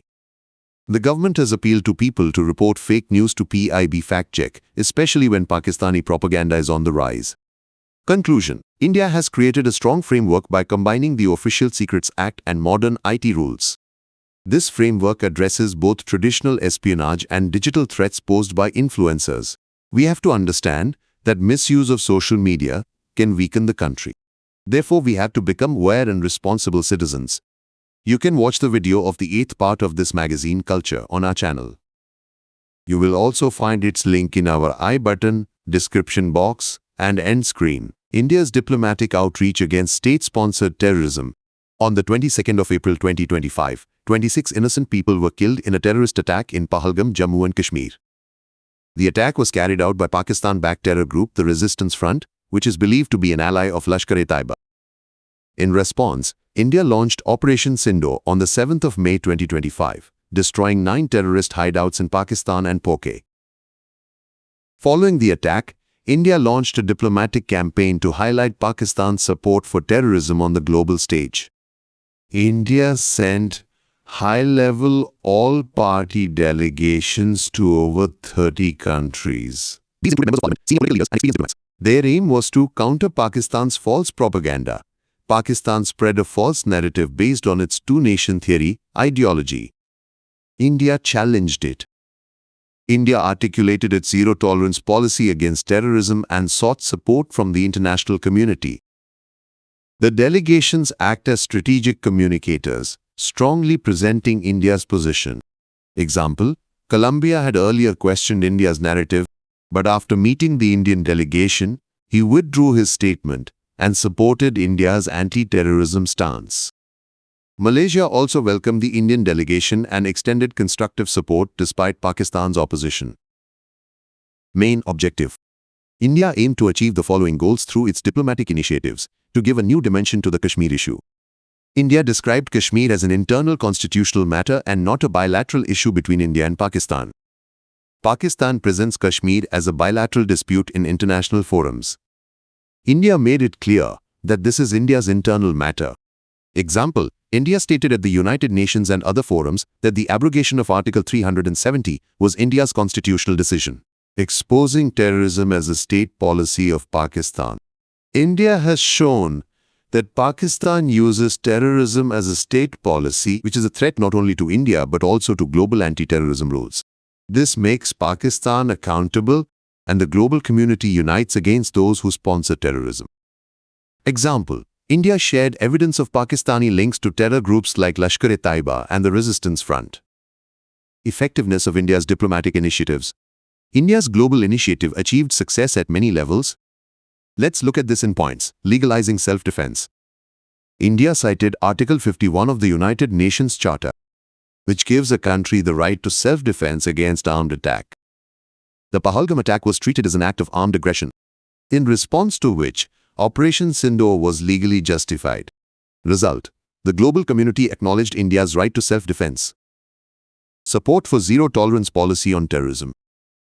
India stressed a tough and lawful approach against terrorism in all its forms and sources. India reiterated its call for adoption of the Comprehensive Convention on International Terrorism at the United Nations. CCIT. It is a proposed treaty which will strengthen the global definition of terrorism and cooperation against it. Mobilizing global support. Major countries such as the United States, Russia, Saudi Arabia, Israel and Japan condemned the Pahalgam attack and supported India's stand. Indian delegations in 33 countries exposed Pakistan's support to terrorism. Result: global consensus grew against state-sponsored terrorism. To gain the support of Muslim-majority countries, India presented terrorism as a fight against terrorism rather than a religion-based or bilateral issue. Indonesia, Egypt and Bahrain rejected Pakistan's anti-India resolution at the Organization of Islamic Cooperation. OIC, an organization of 57 Muslim countries, the second-largest international organization after the United Nations. It protects the interests of the Muslim world. Result: India reduced Pakistan's influence in OIC and garnered widespread support against terrorism. Key challenges. Reunification of India and Pakistan. India and Pakistan are once again being linked together in the global discourse, especially on the issue of Kashmir. US President Donald Trump claimed that he brought about a ceasefire between India and Pakistan, due to which Kashmir was considered a bilateral issue. In countries which are concerned about China's growing influence, Kashmir can be seen as a symbolic dispute and not from the legal and constitutional point of view of India. This may weaken India's efforts to maintain that Kashmir is its internal matter. Lack of global coordinated action. There was no joint international action, such as sanctions or resolutions, against Pakistan. India's diplomatic efforts are having limited effect because the global community is not taking concrete steps. Example: United Nations condemned Pahalgam attack, but no strict action was taken against Pakistan. Pakistan's rise on global platforms. Pakistan acquired influential roles in the United Nations with the support of China. Example: Pakistan was made the chair of the UNSC Taliban Sanctions Committee and vice chair of the Counter-Terrorism Committee. This is weakening India's efforts to label Pakistan as a sponsor of terrorism. India's limited influence in global financial institutions. Despite India's protests, Pakistan received large loans from major financial institutions. Example: $1 billion loan from the IMF, $40 billion partnership with the World Bank, $800 million from the Asian Development Bank. These funds could be misused for military and terrorist activities, and India failed to isolate it economically. Continued support of some countries to Pakistan. Countries like China and Turkey underestimate or support Pakistan's role in terrorism. Example: Pakistan sent its diplomatic teams to counter India's narrative, thereby reducing India's diplomatic leverage. China supported Pakistan in OIC and other forums. Less global media attention. Global crises such as the Russia-Ukraine war, the Israel-Hamas conflict, and Iran's nuclear tensions divided international attention. This allows countries like Pakistan to reinvigorate their propaganda during times of low attention. Example: after Operation Sindoor, global media paid less attention to India's actions, and Pakistan took advantage of it. Conclusion: India strongly presented its policy of sovereignty and self-defense after the Pahalgam attack and Operation Sindoor, which shows his strategic maturity. In the global order, clarity commands greater respect than compromise. India's challenge is not only to win the war, but also to control the narrative. In the future, this battle will not be fought on maps, but in minds. The country that presents the story better will shape the future. Success for India depends on how it tells the story. You can watch the video of the 7th part of this magazine on science and technology on our channel. You will also find its link in our I button, description box and end screen. BrahMos Aerospace Testing Facility launched. Recently, our Defense Minister inaugurated the BrahMos Aerospace Testing Facility in Lucknow, Uttar Pradesh. This is a place where the BrahMos missiles will be inspected and tested to ensure that the missiles are fully ready and safe. Along with this, a BrahMos missile production unit has also been started. This means that now BrahMos missiles will be manufactured in Lucknow itself. Both these units are part of the Uttar Pradesh Defense Industrial Corridor. This corridor is a special area where defense-related equipment and weapons are manufactured. These facilities will play a vital role in the testing, assembly and production of missiles. This will provide our army with faster and better missiles. This step is very important towards making our country self-reliant. Now we will be able to make our own missiles more quickly, which will further strengthen our defense power. What is Defense Industrial Corridor? These are special areas where defense-related equipment and weapons are manufactured. This helps our army get better and faster supplies. 2 defense corridors are being built in our country, one in Uttar Pradesh and the other in Tamil Nadu. These were announced in the Union Budget 2018-19. Know about Uttar Pradesh Defense Industrial Corridor. It is being implemented by Uttar Pradesh Expressways Industrial Development Authority. It has 6 main centers: Agra, Aligarh, Chitrakoot, Jhansi, Kanpur and Lucknow. Defense equipment will be manufactured and tested here, like the recently launched BrahMos testing facility in Lucknow. Now let's talk about Tamil Nadu Defense Corridor. It is being operated by the Tamil Nadu government. It has 5 main centers: Chennai, Coimbatore, Hosur, Salem and Tiruchirappalli. Defense-related equipment and weapons will also be manufactured here. What is BrahMos missile? It is a long-range supersonic cruise missile which can be launched from land, sea and air. Supersonic means that this missile flies faster than the speed of sound. The speed of sound is measured by Mach number. Supersonic missiles fly at speeds of 1 to 5 Mach, and the speed of BrahMos is usually 2 to 3 Mach. BrahMos is named after the Brahmaputra River in India and the Moskva River in Russia. It is built by BrahMos Aerospace, a joint venture between DRDO of India and NPOM of Russia. Special features of BrahMos. It is a 2-stage missile. The first stage is a solid propellant booster engine, which gives the missile supersonic speed and then separates. The second stage is a liquid ramjet engine, which takes the missile to a speed of 3 Mach in cruise mode. Ramjet is a special engine, which burns fuel by compressing air at the speed of the missile. Its flight range is up to 290 kilometers. It works on the fire and forget principle. That means after releasing it, it reaches its target on its own. And it can use different routes on the way. New versions of BrahMos, BrahMos NG. This will be a lighter, smaller and smarter version. BrahMos 2. This will be a hypersonic cruise missile which will fly at a speed of more than Mach 5. Specialty of BrahMos missile. High speed and accuracy. BrahMos missile maintains supersonic speed throughout its flight. It hits the target with pinpoint accuracy. That means right on target. Its high speed and heavy weight cause severe damage upon impact, due to which it is very dangerous. Stealth feature. BrahMos has stealth technology, due to which it is not easily detected in radar. Its low radar signature helps it remain hidden. It can fly at a low height of 10 meters, which makes it difficult for the enemy to track it. It has advanced software and guidance system, which makes it more special. Self-reliance in defense. BrahMos is a great example of Make in India. It has been developed in collaboration with DRDO of India and NPOM of Russia. More than 200 public and private companies of India are involved in manufacturing its parts and subsystems. With this, our country is becoming self-reliant in manufacturing defense equipment. Defense Exports Philippines is the first country who bought the BrahMos missile.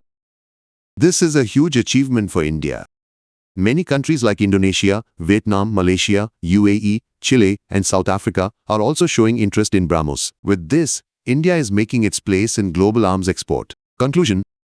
You can read this chart by pausing the video, in which different missiles have been compared with each other. Golden Dome.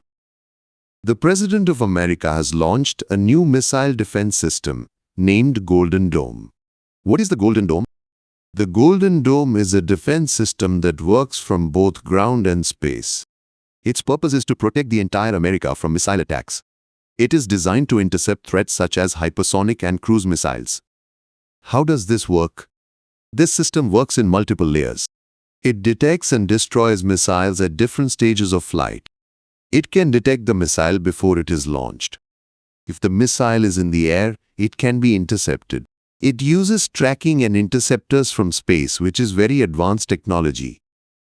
What are its parts? The Golden Dome incorporates existing US defense systems, e.g., Patriot missile to intercept short-range missiles. Third, to destroy missiles at high altitude. Aegis for missile defense from the sea. GMD against long-range missiles. Concerns about the Golden Dome. Some countries have expressed concern about this system. China says use of weapons in space may increase, due to which space can become a battleground. Violation of international rules. The Outer Space Treaty states that nuclear weapons or weapons of mass destruction cannot be placed in space. Golden Dome's space-based interceptors may violate this rule. Other defense systems of the world. Let us now compare the Golden Dome with some other defense systems in the world. Russia S-400 Triumph, range from 40 to 400 kilometers, very advanced radar. US THAAD, tracks missiles up to 1,000 kilometers, shoots down high-speed missiles. Israel, Iron Dome intercepts short-range missiles. With Tamir Interceptor, Iron Beam, destroys missiles with laser technology, unlimited ammo. China, HQ-9, inspired by Russia's S-300 and America's Patriot, but not as advanced as the S-400. India, Barak-8, joint system of India and Israel, 360-degree coverage for both land and sea. Akash, fully indigenous, supersonic speed, ramjet rocket technology. If you liked the video, then subscribe to this channel. NAXALISM. Recently, security forces carried out the biggest ever anti-Naxal operation on the Karigutalu Hill, on the border of Chhattisgarh and Telangana. This news is important because the government's aim is to make India Naxal-free by March 31, 2026. What is Naxalism? Naxalism is also called left-wing extremism. It started in 1967 from Naxalbari village of West Bengal. This is called Naxalbari movement. The idea of Naxalism. Naxalism has its roots in socio-economic inequality. These people believe in Maoist principles. He believes that it is necessary to fight against poverty, unemployment and exploitation of tribals. But they choose the wrong path. Objective of Naxalism. Naxalites want to weaken the Indian government. They fight against the government through armed rebellion. They target security forces, public property and democratic institutions. They try to run parallel governments in their areas. Red Corridor of India. The areas affected by Naxalism are called Red Corridor. These areas are Chhattisgarh, Jharkhand, Odisha, Maharashtra, Kerala, West Bengal, Madhya Pradesh, Andhra Pradesh, and parts of Telangana. These are mostly forested, backward and tribal areas. How do Naxalites work? They commit violence as attacks and bombings from. They extort money from people. That means they collect money forcibly. They destroy things like schools, roads, bridges. Also, they recruit children and common people, which is very wrong. Reasons for decrease in Naxalism. Strong security system. Constituent theory. This is a complete strategy, which includes short and long-term policies. This means improving the security forces. Central Armed Police Forces, the center provided additional security forces to the states. India Reserve battalions were created and the state police were given modern weapons and training. Security Expenditure Scheme. This scheme of the Home Ministry provides money to the states for training, equipment and compensation. Special Infrastructure Scheme. This led to the creation of state intelligence branches, special forces and stronger police stations. Intelligence and operations. Precise action is taken against Naxalites based on accurate information received from various agencies. Financial action. Naxalite funding sources were blocked through anti-money laundering laws and seizures. Development initiatives. Special central assistance. Money was given for infrastructure like roads, schools, hospitals in Naxal-affected districts. Financial inclusion. Bank branches, ATMs, post offices, and banking correspondents were started in villages to provide banking facilities to the people. Skill development and education. ITI, skill development centers and Eklavya model schools were opened to provide jobs and education to the youth. Dharti Aba Janjati Gram Utkarsh Abhiyan. Facilities like house, water, electricity were provided to the tribals. Emphasis on 3 connectivity. Road, mobile and financial connectivity was strengthened to connect villages with cities. Community engagement and awareness. Civic assistance program. Security forces help people in villages, like medical camps or sports events, so that we can make friends with them. Media plan. To counter the false propaganda of Naxalites, the government makes the youth aware about development and opportunities. Assistance schemes. Civil Victim Assistance Scheme. Financial assistance is given to people affected by Naxalite violence and their families. Challenges in eradicating Naxalism. Violent ideology. The biggest challenge of Naxalism is its Maoist ideology. This ideology promotes violence and aims to overthrow the democratic government. This leads people on the wrong path. Front organizations and external alliances. Naxalites misuse the legal system through front organizations. These organizations recruit new people, raise money, and form alliances with other rebel groups or outside forces. This gives rise to Naxalism. Difficult terrain. Naxal-affected areas like the Karegutalu Hills are remote forest and tribal areas. The difficult geography and climate here make operations of security forces difficult. Lack of trust. There is a lack of trust among tribals and local people towards the security forces and the administration. Cultural differences and misunderstandings make government welfare schemes less effective. The way forward. Bridging the trust deficit. Local participation. Involve local people in governance to increase their confidence. Tribal-friendly policies. As per the Bandyopadhyaya Committee's advice, land acquisition and rehabilitation policies should be in the interest of tribals.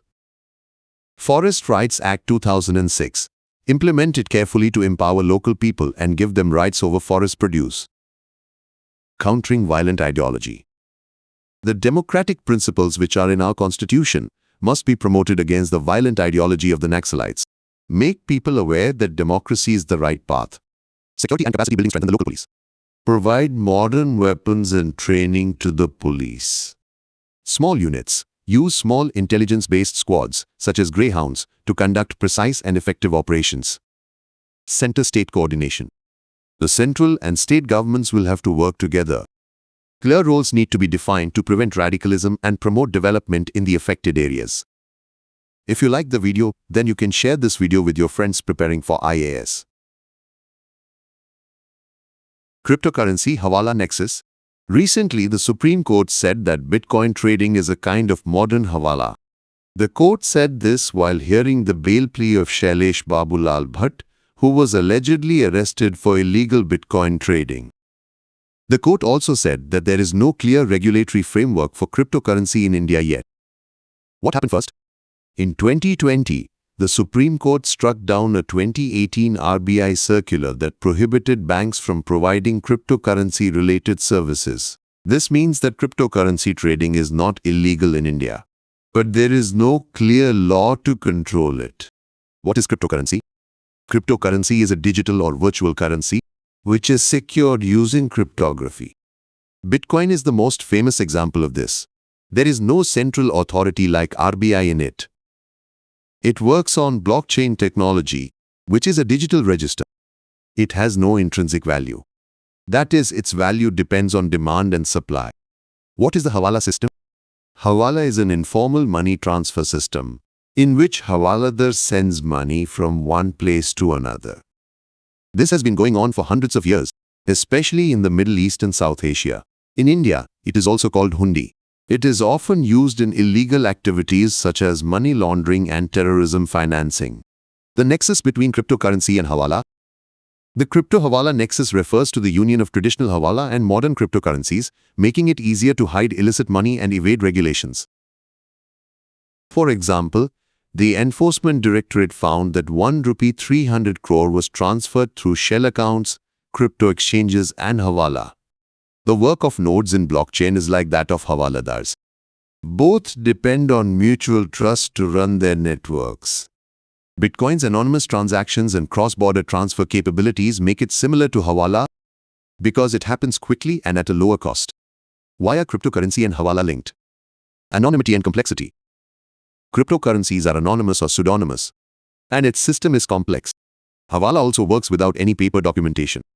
This combination of the two makes tracking money transactions very difficult, avoiding the traditional financial system. Both systems bypass banks and regulatory institutions. This is especially useful in areas where the government is unstable, there is war going on, or there are strict regulations. Helping in illegal activities. The characteristics of crypto and Hawala make them attractive for money laundering and terrorism financing. Blockchain strengthens Hawala. The transparency of blockchain and smart contracts further strengthen the trust-based model of Hawala. This makes it fast, modern, and globally scalable. Similarity of principles. Both blockchain and Hawala work on a centerless system, so they connect with each other naturally. Concerns over the crypto-Hawala nexus. Difficulty in tracking. The pseudo-anonymity of crypto makes large illicit transactions easier. Example, stealth addresses and ring signatures in Monero, or ZK snarks in Zcash, hiding transactions, which makes it difficult for regulators to track. Use in illicit finance.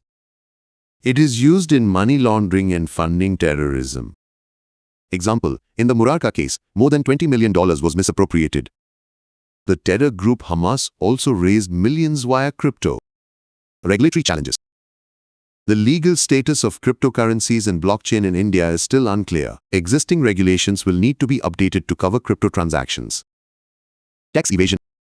This nexus is used to send black money to low-tax countries. Security risks. Digital wallets are a target for hackers, which can cause huge losses. Cyber attacks such as de-anonymization, theft, or system attacks exploit vulnerabilities in crypto systems. The way forward. International cooperation. Global cooperation is essential. Law enforcement and intelligence agencies will have to work together on fund tracking and de-anonymization.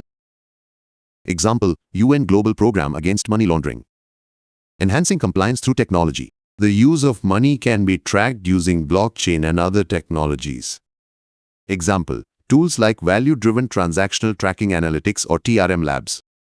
Make strong rules. There is a need to make clear laws for cryptocurrency.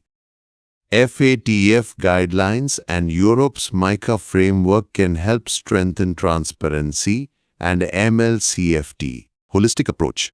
Strict regulations, action against money laundering and terrorism, and the use of technologies like AI and machine learning is necessary. Financial Fraud Risk Indicator. Financial Fraud Risk Indicator is a new way to fight mobile-based cyber fraud in India. On May 21, 2025, the Department of Telecommunications launched FRI. It has been made a part of the digital intelligence platform. Let's take this in small steps. What is the Financial Fraud Risk Indicator? FRI is a risk-based metric which links a mobile number to medium-high or very high risk of financial fraud. How is this risk level determined? Information is collected for National Cybercrime Reporting Portal, DOT's iFacility, Digital Intelligence Platform intelligence gathered from banks and financial institutions. FRI empowers banks, NBFCs, and UPI service providers. If a mobile number is high risk, so they can take immediate action and take additional steps to protect customers. What is the purpose of FRI?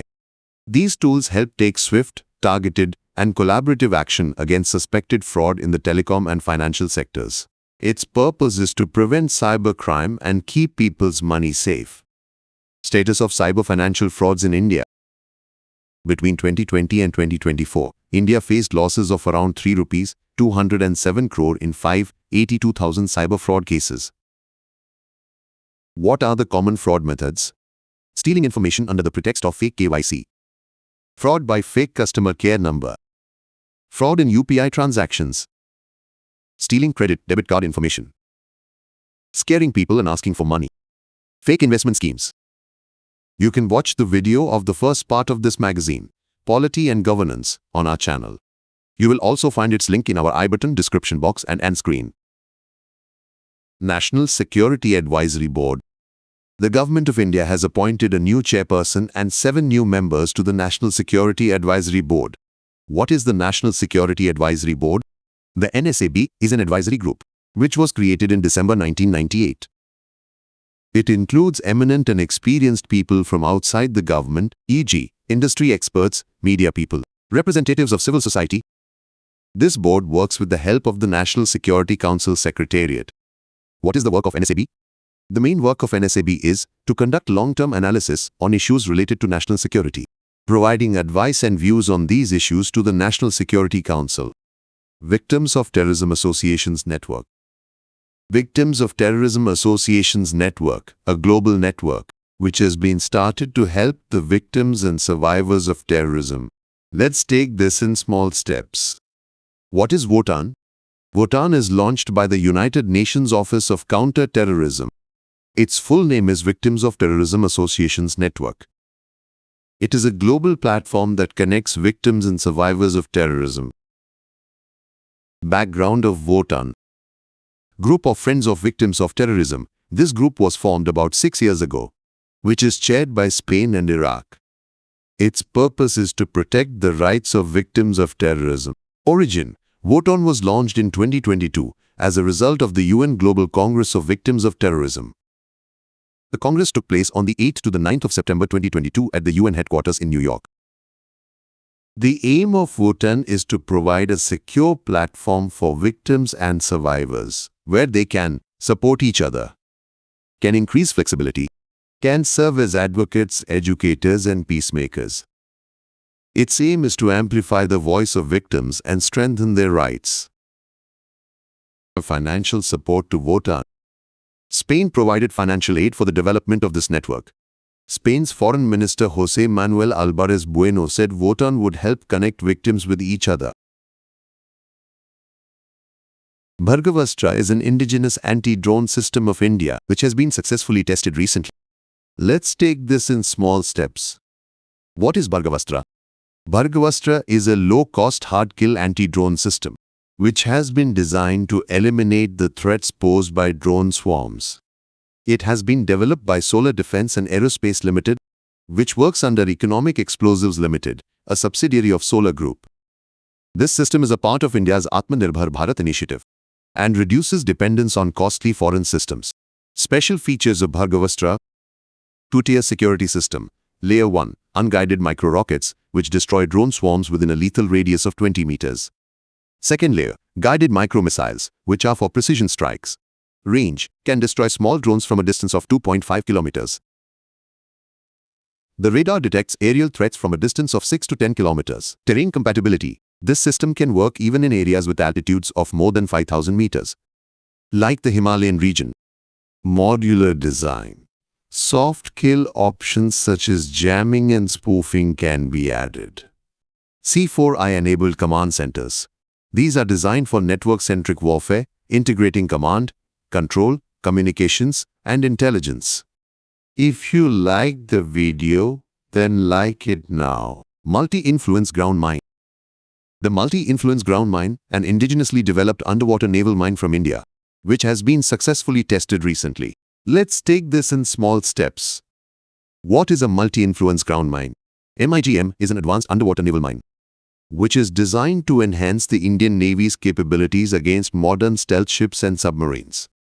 It is designed and developed by the Naval Science and Technological Laboratory, Visakhapatnam, under the Defense Research and Development Organization. It is also supported by High Energy Materials Research Laboratory, Pune, and Terminal Ballistics Research Laboratory, Chandigarh. Special features of MIGM. Multiple sensors. These mines use multiple sensors to capture acoustic, magnetic, and pressure signals. With this, it can easily identify ships and submarines. Inbuilt electronics. It has advanced electronics with processors, which process the data and trigger the action at the right time. This makes it a smart naval mine. Deployment facility. MIGM can be deployed from ships, submarines, or other platforms. It stays at the bottom of the sea and targets enemy ships. HAWKEYE 360 technology. Recently, America has approved the sale of HAWKEYE 360 technology to India, which will increase India's surveillance capabilities. Let's take this in small steps. What is HAWKEYE 360 technology? HAWKEYE 360 is an American company that uses a cluster of 3 satellites in low Earth orbit to capture, locate, and analyze radio frequency signals. These satellites track RF signals that come from ships, aircraft, vehicles, and coastal systems. It also has additional sensors such as electro-optical, infrared, and synthetic aperture radar. EO takes high-resolution images during the day. IR captures heat from the engine and exhaust.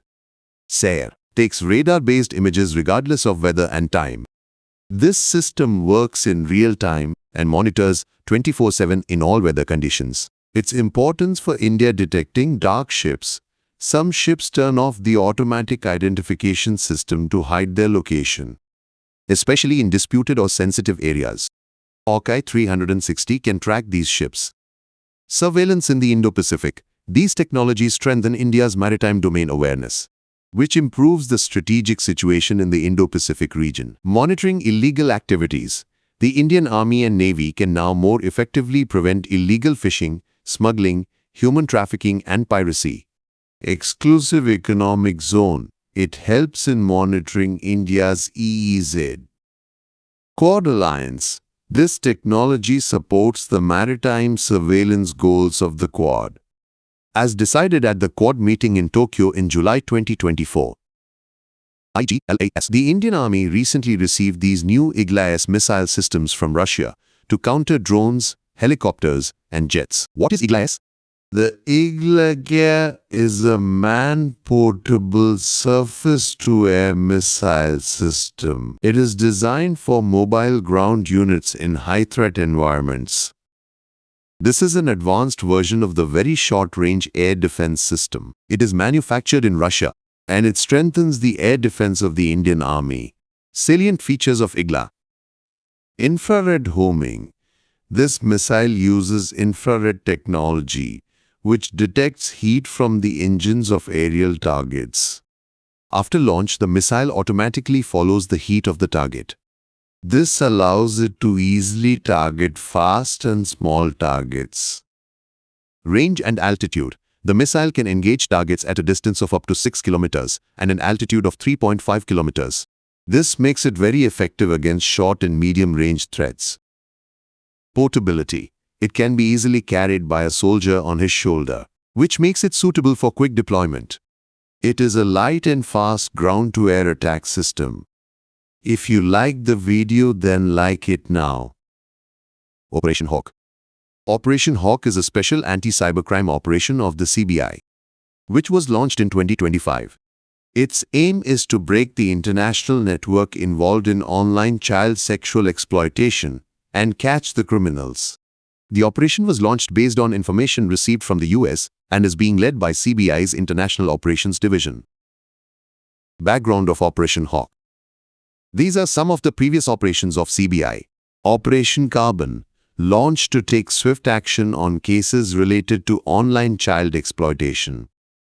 Operation Megh Chakra, targeted international child sexual exploitation networks. Operation Hawk is the next step in these operations, which emphasize global cooperation and digital forensics. Exercises in news.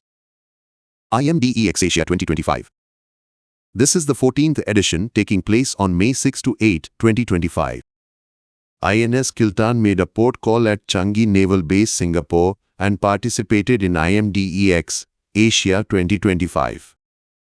Its presence strengthened India's strategic maritime presence in the Indo-Pacific region. What is IMDEX Asia?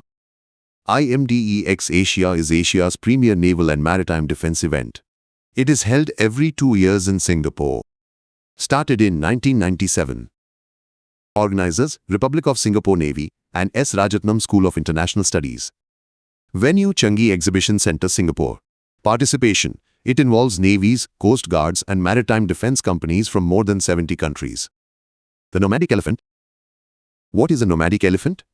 Nomadic Elephant is a joint military exercise between India and Mongolia. It is held every year and takes place alternately in India and Mongolia. 17th edition, it will take place in Ulaanbaatar, Mongolia. Last edition took place in Umroi, Meghalaya. Objective: to enhance interoperability between the armies of the two countries. Training in semi-conventional operations under United Nations missions, especially in semi-urban and mountainous areas. These exercises focus on warfare and peacekeeping strategies through joint task forces. First is satellite internet services. Recently, two major telecom companies of India, Airtel and Jio, have signed an agreement with SpaceX. Starlink, the service of Elon Musk's company SpaceX, will now bring satellite internet to India. This means that now fast internet will be available even in remote areas. Now let us understand, what is satellite internet? It has a wireless internet connection, which is obtained through satellites revolving around the Earth. The internet we use at home, like fiber, cable or DSL, it depends on the wires. But satellite internet has no wires. The data is transmitted over the air via satellite. It has three main parts. First, the space segment. It is a group of satellites which revolve around the Earth. It receives and sends signals and provides coverage to users. Do you know? Satellites are placed at different altitudes so that different needs can be met. Second, the ground segment. It consists of satellite control stations and gateway stations. These satellites connect the internet to the ground-based network. Third, user segment. These are those devices which we use. For example, Starlink's dish antenna and router in your home. It takes signals from the satellite and gives you internet. The satellite is launched at these 3 different distances. You can read all these distances and their details in this chart. These projects are designed to provide fast and cheap internet access across the world. So let us understand one by one. Project Kuiper. This is an Amazon project. Amazon plans to launch more than 3,200 low Earth orbit satellites around the world, particularly in those regions, providing cheap and fast broadband where internet doesn't reach. This project is still in its initial stages, but Amazon wants to start it soon. Starlink. This is the most talked about project of SpaceX, which was launched in 2019. Its aim is to send 42,000 satellites into low Earth orbit. Thousands of satellites have been launched so far, and Starlink is providing internet in many countries. In India also an agreement has been signed recently with Airtel and Jio. OneWeb. This is a project of French company Eutelsat. OneWeb operates the world's second-largest satellite constellation after Starlink. Its satellites are also in low Earth orbit and provide global internet coverage. OneWeb specifically focuses on the areas where internet facilities are less. The Tianfan constellation. This is a big satellite internet project of China. It was built by Shanghai Spacecom Satellite Technology, which is supported by the Shanghai government and the Chinese Academy of Sciences. Its goal is to build a series of satellites in low Earth orbit so that internet coverage is available worldwide. This project is currently under development, but China is expanding it rapidly. All these projects use low Earth orbit satellites which are close to the Earth. This increases the internet speed and reduces latency. Next, we will understand the importance of satellite internet services. Bridging the digital divide. Satellite internet provides internet connectivity to remote areas where there is no connectivity or it is very weak. Nearly 40% of people in India, a large chunk of the 1.4 billion population, are still deprived of internet, especially in villages. Satellite internet can connect these areas to the digital world for study, work, and information. Connectivity during disasters. Satellite internet is very useful during disasters. For example, when networks go down during an earthquake or flood, it can provide internet in temporary locations, such as relief camps. Besides, it is also used in moving things like airplanes, ships, trains, etc. Contributing to the digital economy. Satellite internet boosts the digital economy. For example, online platforms help in the development of e-commerce, digital trade, and digital infrastructure. It connects small businesses and startups to the global market. Strategic independence. Satellite internet doesn't rely on wires. Therefore, it is less affected by cable cuts or geopolitical tensions. This gives countries greater control over their connectivity. Use in military conflicts. Satellite internet is also important in times of war. For example, in the Russia-Ukraine war, Starlink provided Ukraine with internet, which helped with communications and strategy. Let us know about the challenges related to satellite internet services and their solutions. Threat to internal security. Satellite internet can be misused. For example, in the recent Pahalgam attack, the NIA suspects that the terrorists contacted their hideouts in Pakistan using satellite phones. This could be a major security risk. Data privacy and digital sovereignty. How is data collected in satellite internet? Where is it stored and who has access to it? These questions arise. Countries may have difficulty maintaining their digital sovereignty. Lack of effective controls. Satellite internet is run by private companies, which forms a global network. This makes it difficult to enforce rules and regulations because it works beyond boundaries. Fear of monopoly. Companies like SpaceX, which run Starlink, due to its vast satellite network, it can create monopoly in the market. This could reduce competition and increase prices. Satellite latency. Satellite internet takes time for data to travel to the satellite and back, due to which latency increases. However, low Earth orbit satellites, such as Starlink, are trying to reduce this to 25 to 50 milliseconds. Atmospheric changes. Aluminum oxide is produced when satellites burn, which is called alumina. It can damage the ozone layer and can change the atmosphere's ability to reflect heat. Licensing and spectrum pricing. Pricing of VSAT licenses and spectrum for Ku-Ka bands for satellite internet is complex. This requires lengthy negotiations between several ministries. Other problems. Rain or storms may affect satellite signals. Satellites are expensive to launch and operate. More satellites are increasing the amount of space debris. Satellites can make it difficult for astronomers to observe stars. The way forward. In remote areas, such as oil fields or desert communities, small projects can be started to demonstrate the usefulness of satellite internet. This will increase people's confidence. India needs to have clear policies for licensing, data governance and spectrum allocation. This will reduce security and privacy concerns.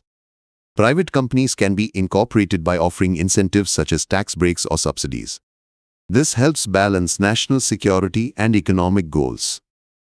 A hybrid model can be created by combining satellite and ground-based networks. This will increase connectivity and efficiency, giving priority to villages and remote areas. Strengthen regional and diplomatic initiatives to enhance global cooperation. Next, let's talk about the latest news related to satellite internet services and the new security guidelines issued by the Department of Telecommunications of India.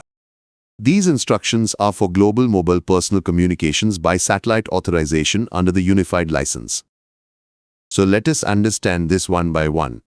Recently, on May 8, 2025, the Department of Telecommunications of India made amendments to the Unified License for Satellite Internet Services.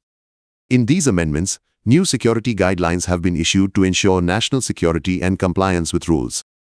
These instructions will apply to companies like Starlink, OneWeb, and Jio Satellite. The company will need to obtain security clearance from DOT for its gateway hub locations in India. Also, they must adhere to surveillance and interception facilities. This ensures that no wrongful activity takes place.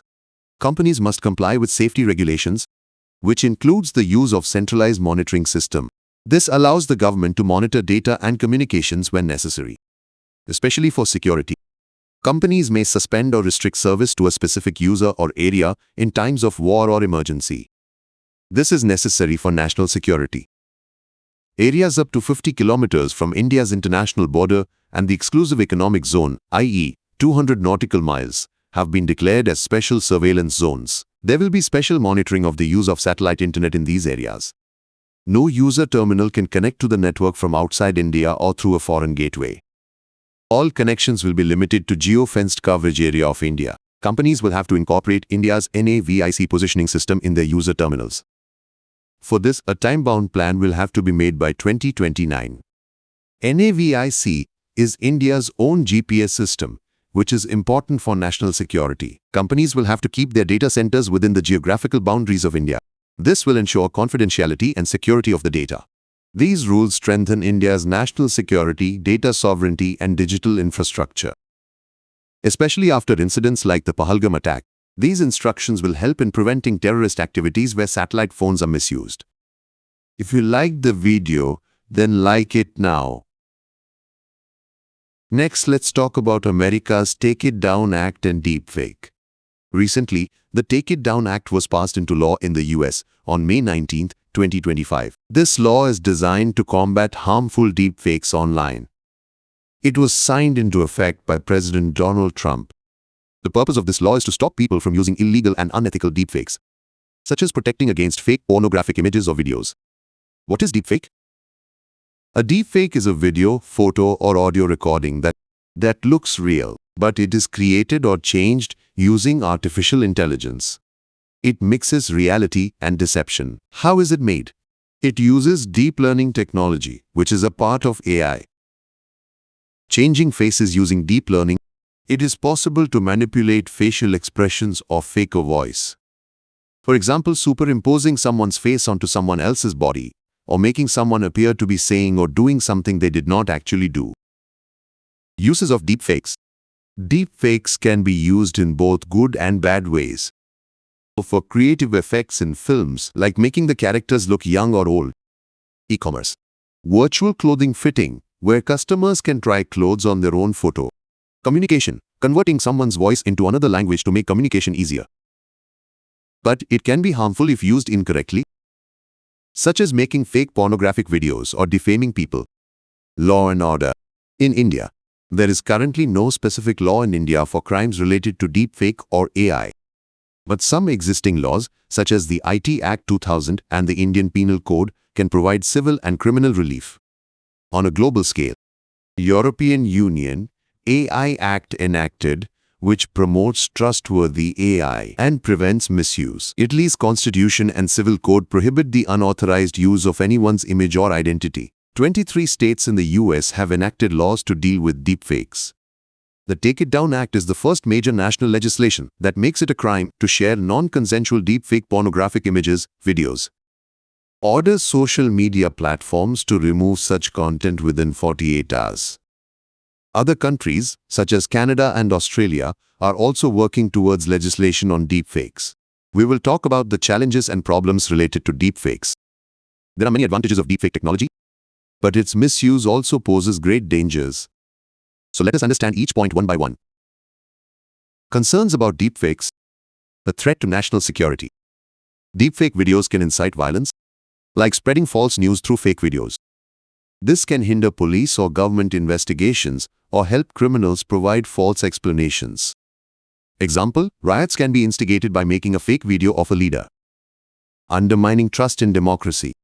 Fake political content can be created using deepfakes, like fake speeches of politicians. This can lead the public to believe incorrect information, due to which elections or democratic processes may be affected. Example, in 2020, deepfake videos tried to mislead people in the US. Exploitation of women. Since 2018, 90 to 95% of deepfake videos are related to non-consensual pornographic content.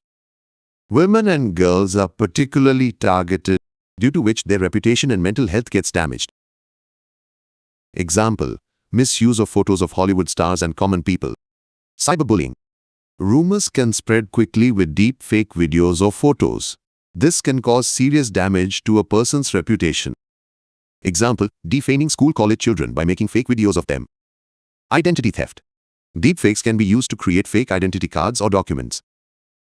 Cybercriminals can use it to steal someone's identity or break into secure systems. Example, unauthorized access to bank accounts or government systems. Lack of awareness. Even if a deepfake video is detected, still, due to lack of awareness among people, wrong information can spread. Many people are unable to differentiate between fake and real content, which increases confusion. Expensive technology and resources.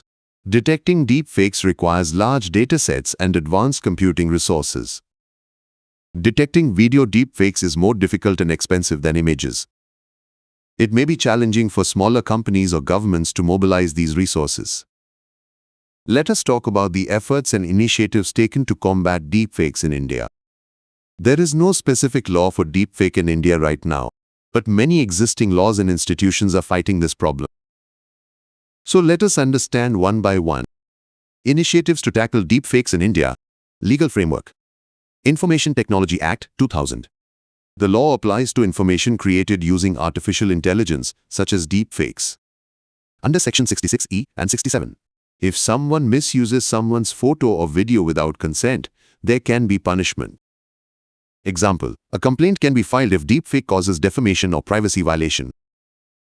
Information Technology Rules 2021. This rule addresses emerging problems in cyberspace, like dealing with deepfakes. Social media platforms are required to quickly remove illegal content, such as deepfake videos. Grievance appellate committees have been formed, where users and victims can complain online. If a platform does not remove deepfake content, action can be taken against it. Institutional effort. Indian Computer Emergency Response Team. CERTIN has issued an advisory on deepfake threats, in which measures to stay safe have been suggested. It runs Cyber Swachhata Kendra, which cleans up malware and botnets. Leads CSIR TFIN, which ensures cybersecurity in the financial sector. Example, CERTIN monitors and addresses cyber attacks involving deepfakes. Indian Cybercrime Coordination Center. I4C adopts a coordinated and comprehensive approach to combat cybercrimes. It works on crimes related to deepfakes, such as identity theft or defamation. I4C creates synergy between the states and the central government. National Cybercrime Complaint Portal. Any cybercrime on this portal, for example, a complaint related to deepfake, can be lodged. For this, a toll-free helpline number 1930 has been started, where help is available immediately. Example, if someone is upset by your deepfake video, so one can complain on this portal. Now let's talk about the way forward to tackle the problems of deepfakes. Deepfakes are a serious challenge, and to stop this we have to work at many levels.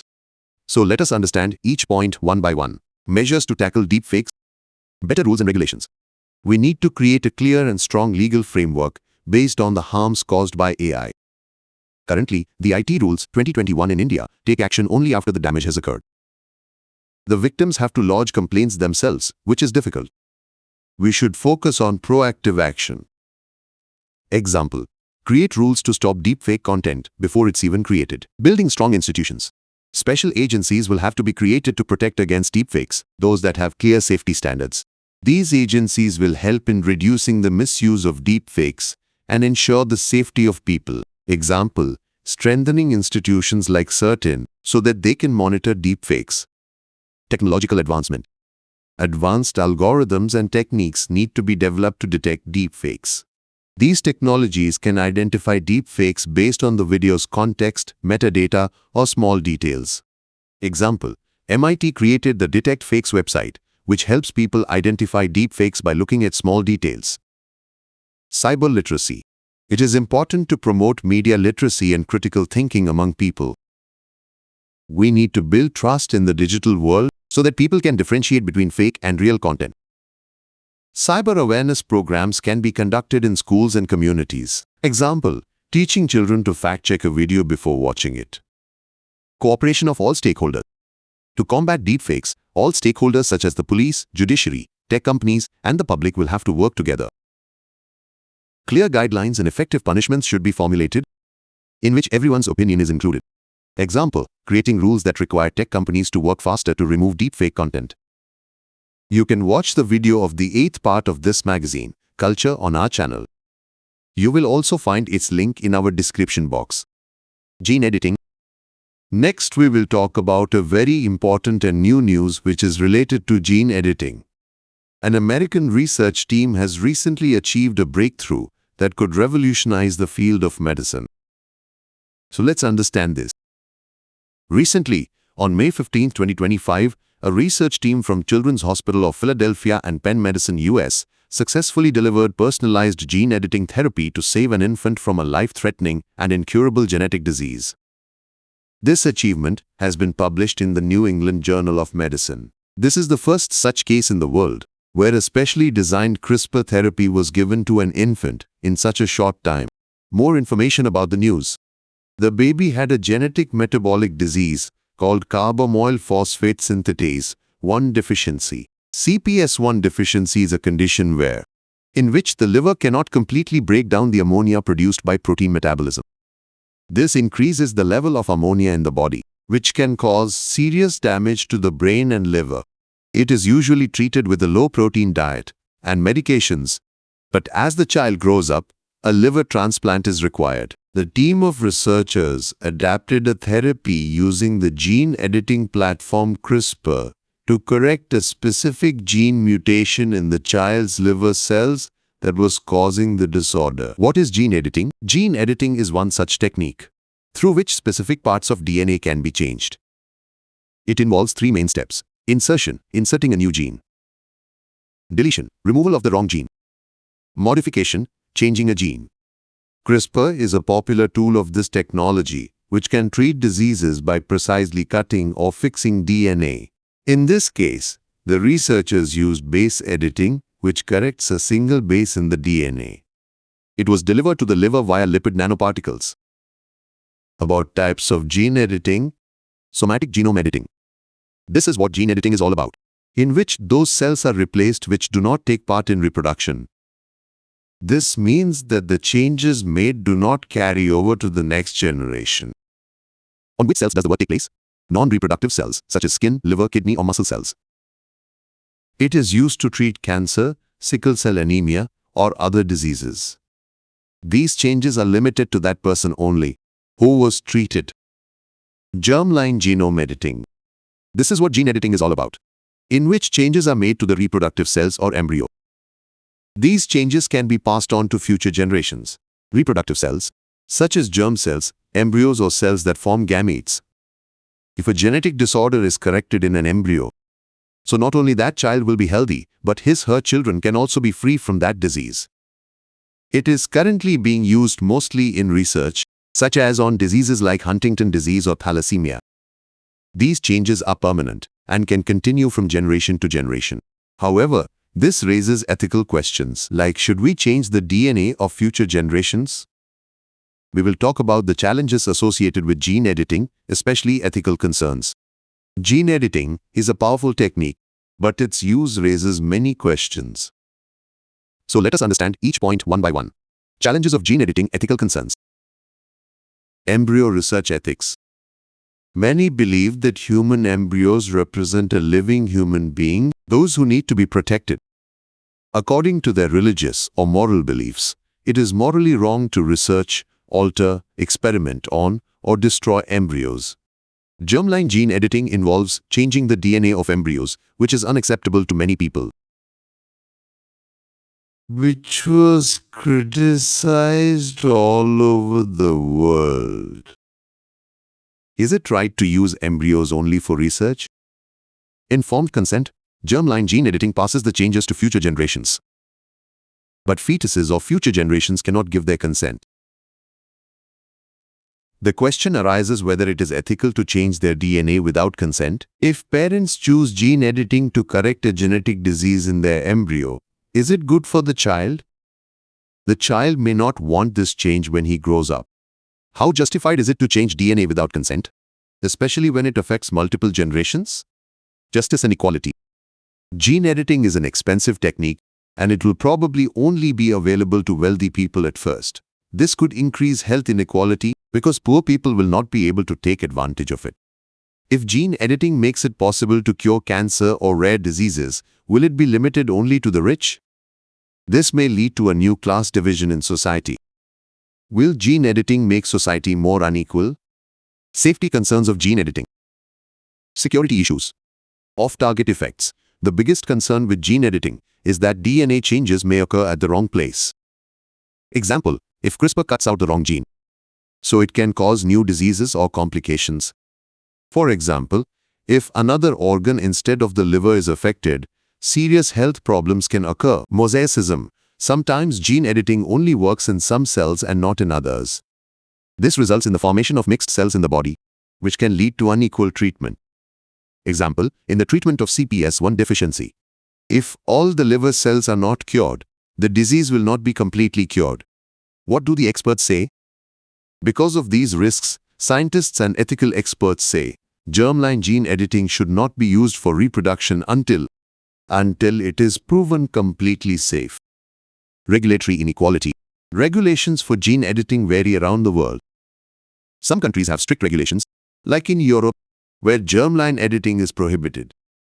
But rules are loose in some countries, such as China. This disparity can lead to controversial uses, like designer babies. In 2018, Chinese scientist He Jiankui attempted to make 2 children HIV-resistant through germline editing, which was condemned worldwide. Such cases raise fears that gene editing may be misused in countries with loose regulations. Conclusion of gene editing. Gene editing techniques. Technologies such as CRISPR, ZFNs and TALENs could revolutionize the treatment of incurable genetic diseases. Apart from this, it can also help in agriculture with better crops and environmental challenges. To take full advantage of this technology, we need to take into account ethical concerns, minimizing risks such as off-target effects and mosaicism. This technology should not be limited to just the rich, but should be accessible to all. Especially in germline editing, where changes are passed on to subsequent generations, the question of consent is important. Regulatory disparity. There is a need for uniform rules at the global level, so that abuses like designer babies don't happen. ISRO's 101st mission fails. ASPSLV rocket suffers malfunction. On the 18th of May 2025, ISRO's 63rd PSLV mission, carrying the EOS-09 satellite, failed due to a technical snag in the third stage. ISRO chairman V. Narayanan said that the chamber pressure in the third stage motor suddenly decreased, due to which the satellite could not reach its designated orbit.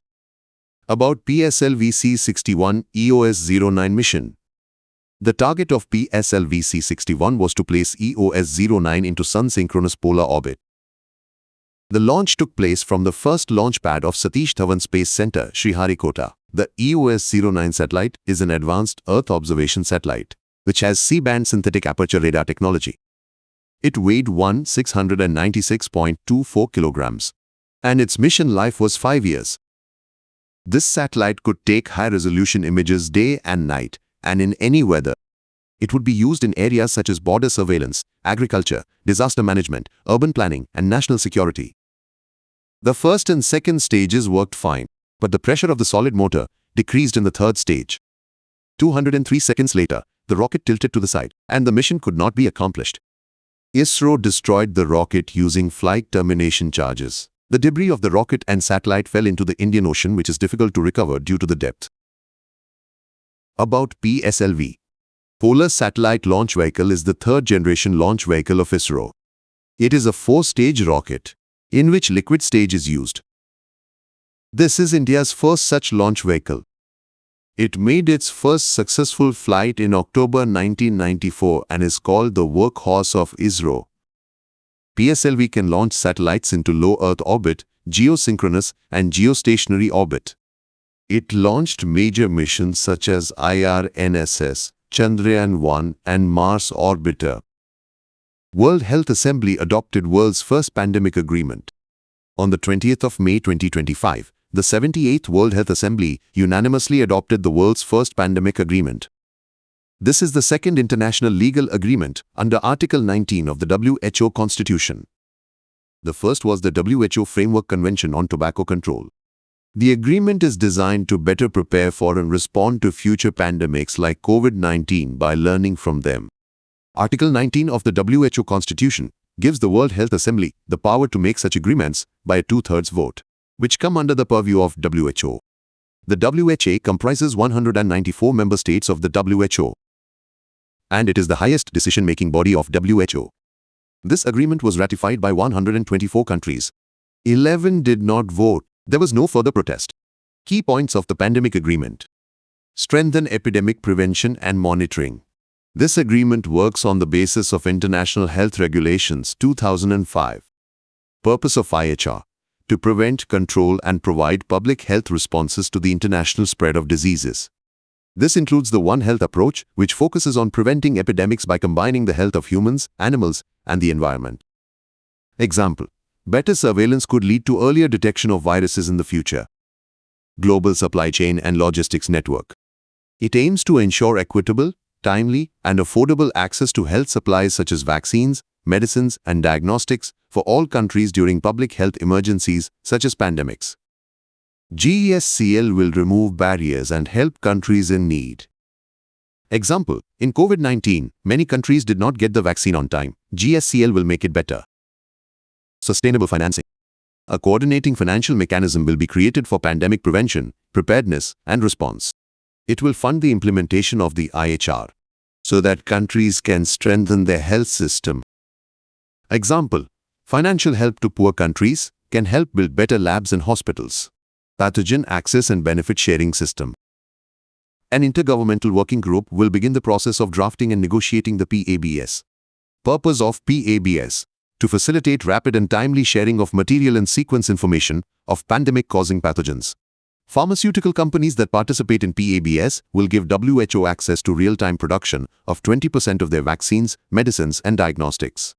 The draft of this system will be presented in the WHA next year. Example: if a new virus spreads, information about it and a vaccine can be shared quickly through PABS. Enforcement. Following the adoption of the PABS, the agreement will be open for signature and ratification. The agreement will come into force after ratification by 60 countries. The parliament of each country will approve it, like the Lok Sabha in India. This will ensure that the agreement is legally binding. The first state of the world's animal health report. On the 15th of May 2025, the World Organization for Animal Health released its first global animal health report. This report gives information about animal diseases, their causes of spread, and helps to understand their impact. It aims to create a safe, healthy, and sustainable world. The World Organization for Animal Health was founded in 1924 as the Office International des Epizooties, renamed OAH, in 2003. Its headquarters is in Paris, France. Its purpose: transparent sharing of animal disease information, improving animal health globally, promote food security, public health, and biodiversity. Highlights of the report: changing disease patterns. Infectious animal diseases are spreading to new geographic areas. About 47% of diseases have zoonotic potential. That means it can spread from animals to humans. Peste des petits ruminants, which affects sheep and goats, was previously restricted to developing countries, but now it has emerged again in Europe. The increasing intensity of diseases. Diseases such as African swine fever, avian influenza, and foot-and-mouth disease are increasing in frequency and intensity. Impact: these diseases disrupt agri-food systems, pose a threat to food security, public health, and biodiversity. Example: bird flu recently caused damage to the poultry industry in many countries because of the spread of the disease. Changing weather and temperatures are carrying diseases and their vectors to new areas. International trade in animals and their products spreads diseases rapidly. Antimicrobial resistance. AMR means bacteria becoming resistant to medicines. There is a big danger. Projection: by 2050, livestock losses due to AMR will be so severe that the food security of 2 billion people could be at risk. This could result in a loss of $100 trillion to the global economy. Example: excessive use of antibiotics in animals is increasing AMR. Suggestions: ensuring equitable access to safe and effective vaccines. Adopt better hygiene and biosecurity measures. Investments to strengthen national veterinary services. Creating better disease surveillance systems. Greater coordination at the global and regional levels. WOAH and data sharing between countries. Trachoma. WHO awards Trachoma Elimination Certificate to India. India became the third country in the Southeast Asia region which eliminated the disease after Nepal and Myanmar. This is a big victory for India because trachoma was the leading cause of blindness. What is trachoma? Trachoma is an eye disease caused by bacteria called Chlamydia trachomatis. WHO classifies it as a neglected tropical disease. This disease can cause blindness if it occurs repeatedly. This causes the eyelashes to turn inward, due to which the cornea gets damaged. Personal contact, such as through dirty hands or clothing. Flies, which carry the bacteria from one person to another. India's effort. India began trachoma control in 1976 under the National Program for Control of Blindness and Vision Impairment. If you like the video, then you can share this video with your friends preparing for IAS. Liquid carbon. On May 17, 2025, scientists studied the structure of liquid carbon for the first time using the in situ X-ray diffraction technique. This discovery has been published in the journal Nature. This study gave us new information about the liquid form of carbon, which was almost unknown before. What is liquid carbon? Liquid carbon is a form of carbon in which it is in liquid state. At normal pressure, carbon does not melt but transforms directly into a gas. To liquefy it, temperatures of 400–500 degrees Celsius and extremely high pressure, such as found inside planets, are required. No container can survive such extreme conditions. Therefore, it was previously impossible to study it in the laboratory. Liquid carbon could exist at high pressures and temperatures inside planets such as Neptune or Uranus, or deep in Earth's mantle. The scientists used a diamond anvil cell and laser heating. The DAC creates high pressure by compressing material between two diamonds. The carbon was heated to 400–500 degrees Celsius with a laser. In situ X-ray diffraction. In this technique, X-rays are beamed onto liquid carbon, and their scattering patterns revealed its molecular structure. This was the first time the structure of liquid carbon was observed in real time. The liquid carbon was found to have tetrahedral and graphite-like structures, indicating that it behaves differently from solid carbon. This study, will help us to better understand the internal structure of planets and their formation. For example, the presence of liquid carbon on planets like Neptune could affect their magnetic fields. Liquid carbon could be important in future technologies such as nuclear fusion.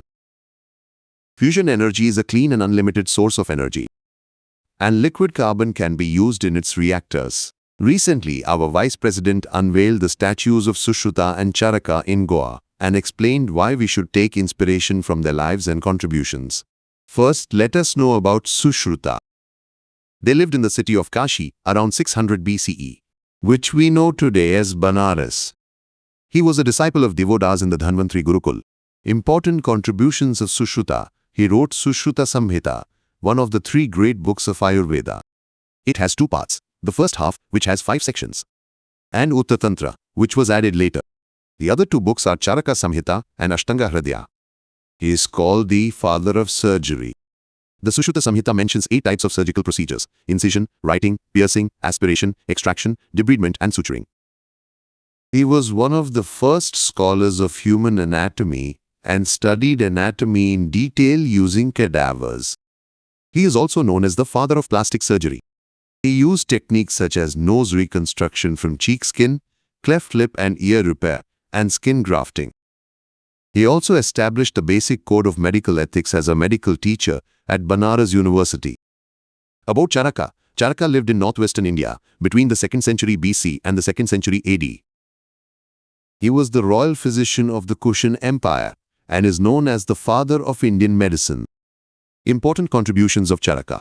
He wrote Charaka Samhita, which is based on Agni Vesha Tantra. It is divided into 8 parts, which are called Ashtanga places. This is a fundamental text of Ayurveda, in which medicinal plants and their therapeutic properties are described. Charaka's 3-dosh theory is very important. According to this, 3 doshas are responsible for the body's functions: Vata, Pitta, and Kapha. The imbalance of these doshas results in disease. Many Ayurvedic medicines are mentioned in Charaka Samhita, like Ashwagandha, Tulsi, Trifla, which are still used in modern medicine. Charaka considered yoga useful for health and soul and described it in detail. Next, we will talk about a special temple of Rajasthan, Karni Mata Temple, where our Prime Minister also visited recently. First of all, this temple is located in Bikaner district of Rajasthan. This temple is dedicated to Karni Mata, who is considered to be the incarnation of goddess Durga. This temple was built by Rao Jaitsi, so that the victory of the king of Bikaner over the Mughal king Kumran can be remembered. This temple is associated with Shakta sect, which is a special way of worshipping goddess Durga. Now let me tell you the most unique thing about this temple. Thousands of rats roam freely here, and this is what makes this temple unique in the world. The special thing is that despite so many rats, there has never been an outbreak of plague here. If you liked the video, then like it now. Recently, the President awarded the Kirti Chakra and Shaurya Chakra to personnel of the armed forces, Central Armed Police Forces and State Union Territory Police. Firstly, there are 2 types of Gallantry Awards, Wartime and Peacetime Awards. Wartime awards include the Param Veer Chakra, Mahavir Chakra and Veer Chakra, which was started in 1950. The Peacetime Awards began in 1952, which were earlier called Ashok Chakra Class 1, Class 2 and Class 3. In 1967, they were renamed as Ashoka Chakra, Kirti Chakra and Shaurya Chakra. These awards are announced twice a year on Republic Day and Independence Day. The order of these awards is as follows: Param Veer Chakra, Ashok Chakra, Mahavir Chakra, Kirti Chakra, Veer Chakra and Shaurya Chakra. The special thing is that these awards can also be given posthumously. Next, we will talk about Satvik Sairaj Ranki Reddy and Chirag Shetty, who received the Major Dhyan Chand Khel Ratna Award. The badminton pair reached number 1 in the Badminton World Federation rankings in 2023 and won the gold medal at the Asian Games in Hangzhou. Now let's talk about the Major Dhyan Chand Khel Ratna Award. This award is given by the Ministry of Youth Affairs and Sports. It was instituted in the year 1991-92 under the name of Rajiv Gandhi Khel Ratna. And in 2021, it was renamed as Major Dhyan Chand Khel Ratna Award. This is considered to be India's biggest sports honor. Its purpose is to honor the most outstanding performance by a player in the last 4 years. For this, only performances in internationally recognized events are taken into consideration. The award carries a cash prize of 25 lakh rupees, a medal and a citation. Let us further talk about the New York Times and the New Yorker receiving the Pulitzer Prizes for 2024. The New York Times has won 4 Pulitzer Prizes in journalism and the New Yorker has won 3. Now let us know about the Pulitzer Prize. These awards are given annually by Columbia University in New York City. It was started by Joseph Pulitzer, a Hungarian-American journalist and newspaper publisher. He bequeathed the money to Columbia University after his death in 1911. These awards are given for outstanding achievements in journalism, literature, and music. The first Pulitzer Prizes were awarded in 1917. Next, we will talk about World Meteorology Day 2025, which was celebrated by the Department of Consumer Affairs on the 150th anniversary of the Meter Revolution. First, let us know about Meter Sananthi. This treaty was signed on the 20th of May 1875 and amended in 1921. Its aim is to harmonize and improve the metric system internationally. An international organization was created under this, which is called International Bureau of Weights and Measures, IEBAPM, which develops and maintains a worldwide measurement system. Its significance is that it promotes international cooperation in metrology and ensures global uniformity of measurements for research, trade, etc. It has 64 member countries and 37 associate countries, which also includes India. You can also see other parts of this magazine from the description box of this video or from this end screen. If you like this video, then don't forget to like and share this video and subscribe to the channel.